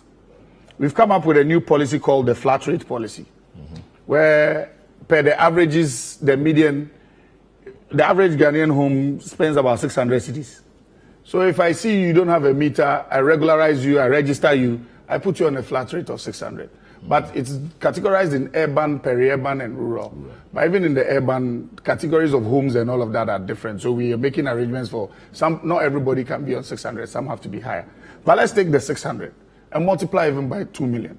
That's 1.2 billion in monthly revenue lost. Take it that let's say even the cedi to dollar is 12. It's less. That's $100 million. That's a lot. Why are we doing this to our own selves? So mindset, attitudinal matters, etc. But we need someone to stand behind them with a stick. That if you don't do this, that's how we were brought up. That's how we were brought up. That's the headmaster approach is what everybody seems to feel like. But that shouldn't be the case. But that has to be the case because the how do you call it, the persuasion approach is not working. Or where you leave us to think for ourselves is not working. So maybe the ECG must get back onto the ground like you are now, forcing the people working with the security We are agencies about to start. so that those who are caught are dealt with. When they are dealt with, they go through the process. So even to help you, I'm calling it an amnesty period. If you know you are consuming power, I'm calling it a moratorium, amnesty, call it whatever you want to call it. Let's find you. Let's register you. You cannot consume at zero. You have to pay something. Because at least little drops of water would get us to where we need to get to. Other than that, you and I are paying for those other people. There's a price tag for rural, so rural folk will have to pay theirs. Because we gave them SHEP meters and some of them call it political meters. And as my brother Ben says, there's a meter called abortion meter. It's there with nothing in it. You understand? How do we close these gaps? So now we are putting boots on the ground. It's going to be 2 months intensive. We have to claw all of these people back. You are in a kiosk, you are consuming, you have to pay. You are whatever you're doing that involves electricity, you have to pay. An assessment will be done and you will be put on a flat rate. Now the obligation is on you. When you are leaving, you have to inform us. If you find yourself somewhere else, you have to inform us so that debt doesn't travel with you. Because if you don't take care, the debt will travel with you. Because that's what we need to do now. Because our level of responsibility, we always drop it at government's doorstep. But I'm being honest with you, the company ECG itself should be able to do something massively that would let everybody know that, okay, what's the gap? Government, what gap is government supposed to take? Because right now, if you ask me what is the gap that government is supposed to take, I'm not able to say. Because until I fix that portion of it and bring it forward, what are we doing to ourselves? Yeah, to come back to your question, we went on a revenue mobilization drive. We got what we had to get. Within that same period, there were some maintenance issues within the sector. So we had to put some resources of what we had to ascertain, to get liquid fuels so that we could keep the power running. So yes, that also led to everybody within the food chain having to be shortchanged to some level. But that being said, we are in a phase where we are turning our operational mechanisms to become efficient, like a 21st century utility company. Our dynamism in digitalizing the whole system is what's going to close the gap quickly. Because after I got the data, one of my first problems were, is it the tariff increment or is it the operational things you've clocked? I'd rather say it's the operational because I cannot speak to the tariff. The tariffs. So I have said at every moment for myself that I don't believe in tariff increments. But I do believe that the tariff should be adjusted in terms of forex. Okay. Because the electricity is bought in dollars, sold in cedis, and then has to be paid in dollars. Because a huge part of the bill is also due to forex losses. Exactly. So the forex loss aspect of it should be looked at by the PURC and then managed. But as to tariff increment for now, I lack the moral right to tell you that because I am operationally inept, you should pay more. So you think you can tighten the operational side, which would in the end raise the revenue? If it raises it and there's still a shortfall, that's when we discuss what tariff increment. One of my guests, Dr. Suleimana, mentioned that it will do the ECG a lot of good in the country generally if certain aspects of the ECG are liberalized or privatized. You are the man there. What do you think about this suggestion? I know it's come up in many forms, and I think Bembachi also alluded to that. It is too early for anybody to say that. Now, if you're privatizing a company from what I've just said, the main asset of the company is what? Customers. If you don't have the true customer numbers and you give it out, what have you done? You've given somebody a gold mine. So maybe, as I'm saying, I'm not saying they're wrong. Don't get me wrong. Yeah. I'm saying, let's mop up these issues on the base that we have not been doing. After we've mopped it up and it's sitting there, then we take a critical look and say, okay, now we cannot do it. Let's private sector take over. But people argue that when PDS came, things were a bit better. But when we took over again from the PDS, things started going Do you want us to compare figures? Because ECG is doing far better now than when it was under PDS. So that's not a factual statement? It's not a factual statement anymore. So in everything, is a conversation is about how you want to run the place or leadership. ECG is doing far better now than the PDS period. So that's for that conversation. Let's hang it here. And that's what I'm saying. There are certain operational dynamics that if we fix today and we realize that there's still these gaps in it, that's when we have to say, okay, then let's privatize or let's do X, Y, and Z. But in all fairness, if we do not know ECG's customer numbers, why are we giving out the company? That's a very good point. Just a final one, and we ran out of time. I know you want to chip in, but I mean, he came in late and he's a man. So let's give him the 2-3 minutes left. There were some concerns yesterday that government was dealing with the IPPs individually in a discriminatory and selective fashion. You were one of the guys in the meeting, I guess. What do you see? John Jinapo and Co. Said that. What can you tell us about that? I would beg my elder brother that we are in a very unique situation. He shouldn't forget that one day, for whatever reason, he might be on the other side. I have to be careful on how you say this. No. You see, it's the truth. What he's fighting for is to one day have power. This issue is a national issue. When you make statements like this, that you cannot, or whatever, you cannot treat, you have 5 children, you can't treat all of them the same. You understand? You have to be very careful as to how you touch every child's problem. So if you say something like that without actually giving full details, it is not fair. Plus, it's a national issue. Help me to fix the problem. It's about fixing the problem. I haven't spoken to him throughout this whole thing. You understand? Even, hey, young man, how are you feeling? How are you faring? What is happening? What have you seen? He hasn't spoken to me. Maybe I'm not expecting him to speak to me, but fine. But I think with such a situation where there's something looming, it's more about a consensus and a shared effort. So we would have known, but if the whole chamber said 30%. 30% of what? Everybody's bill is different. So are you saying 30% of the entire 1.7 billion? So 30% for everybody. If you owe me 100 cedis, 30% on 100 cedis. But that was not what was in the letter. They said they should be paid 30%. About 30% for everybody would mean 30%. Oh, that's an assumption. So that means there's room for conversation. You understand? So that's why, yes, of course. That's why you have a conversation. 30% of the entire figure will be an equitable distribution. Exactly. So that means 30% for everybody. No, 30% of the whole figure. Yes. Then there's an equitable distribution within that. How much you are owed. So those are all discrepancies, and we cannot treat all of the IPPs the same. So just 5 seconds on this. Initially, there was some discussion about debt restructuring, which the IPPs rejected. Did it come up again in your meetings? Yeah, it came up again in our meetings. So how was the progress? So the progress has been good. There's going to be another sit down to find a way to restructure it, including some operational measures that would help the restructuring feel better and easier on them. You cannot restructure debt solely based on finance. If you do that, how is the president supposed to claw back the money? You understand? So you need to find a very crafty way to let the whole social, operational, and financial components intertwine for them to be comfortable and for their lenders to be comfortable. I see. Thanks so much, Samuel Dubik, Mahama, Council. You should miss practice. You know. I really, the way it's going. All right. So thanks so much for coming. Osman, I know you wanted to have some time, but we unfortunately ran out of time. Osman Yariga, Deputy National Youth Organizer of the NDC. Ben Boachi, thanks so much.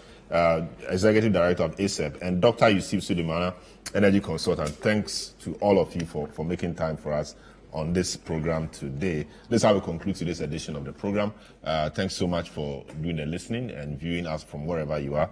My name is Selorm Adonoo. We'll catch you again sometime, same time next week. Have a good afternoon.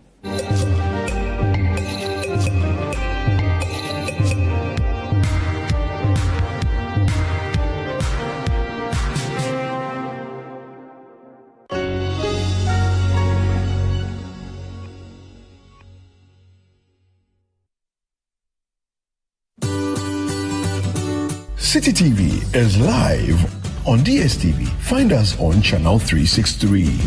On GoTV, we're on channel 117. And on HD Plus, get us on channel 108. On a digital TV, run a new search, but take note that without an antenna,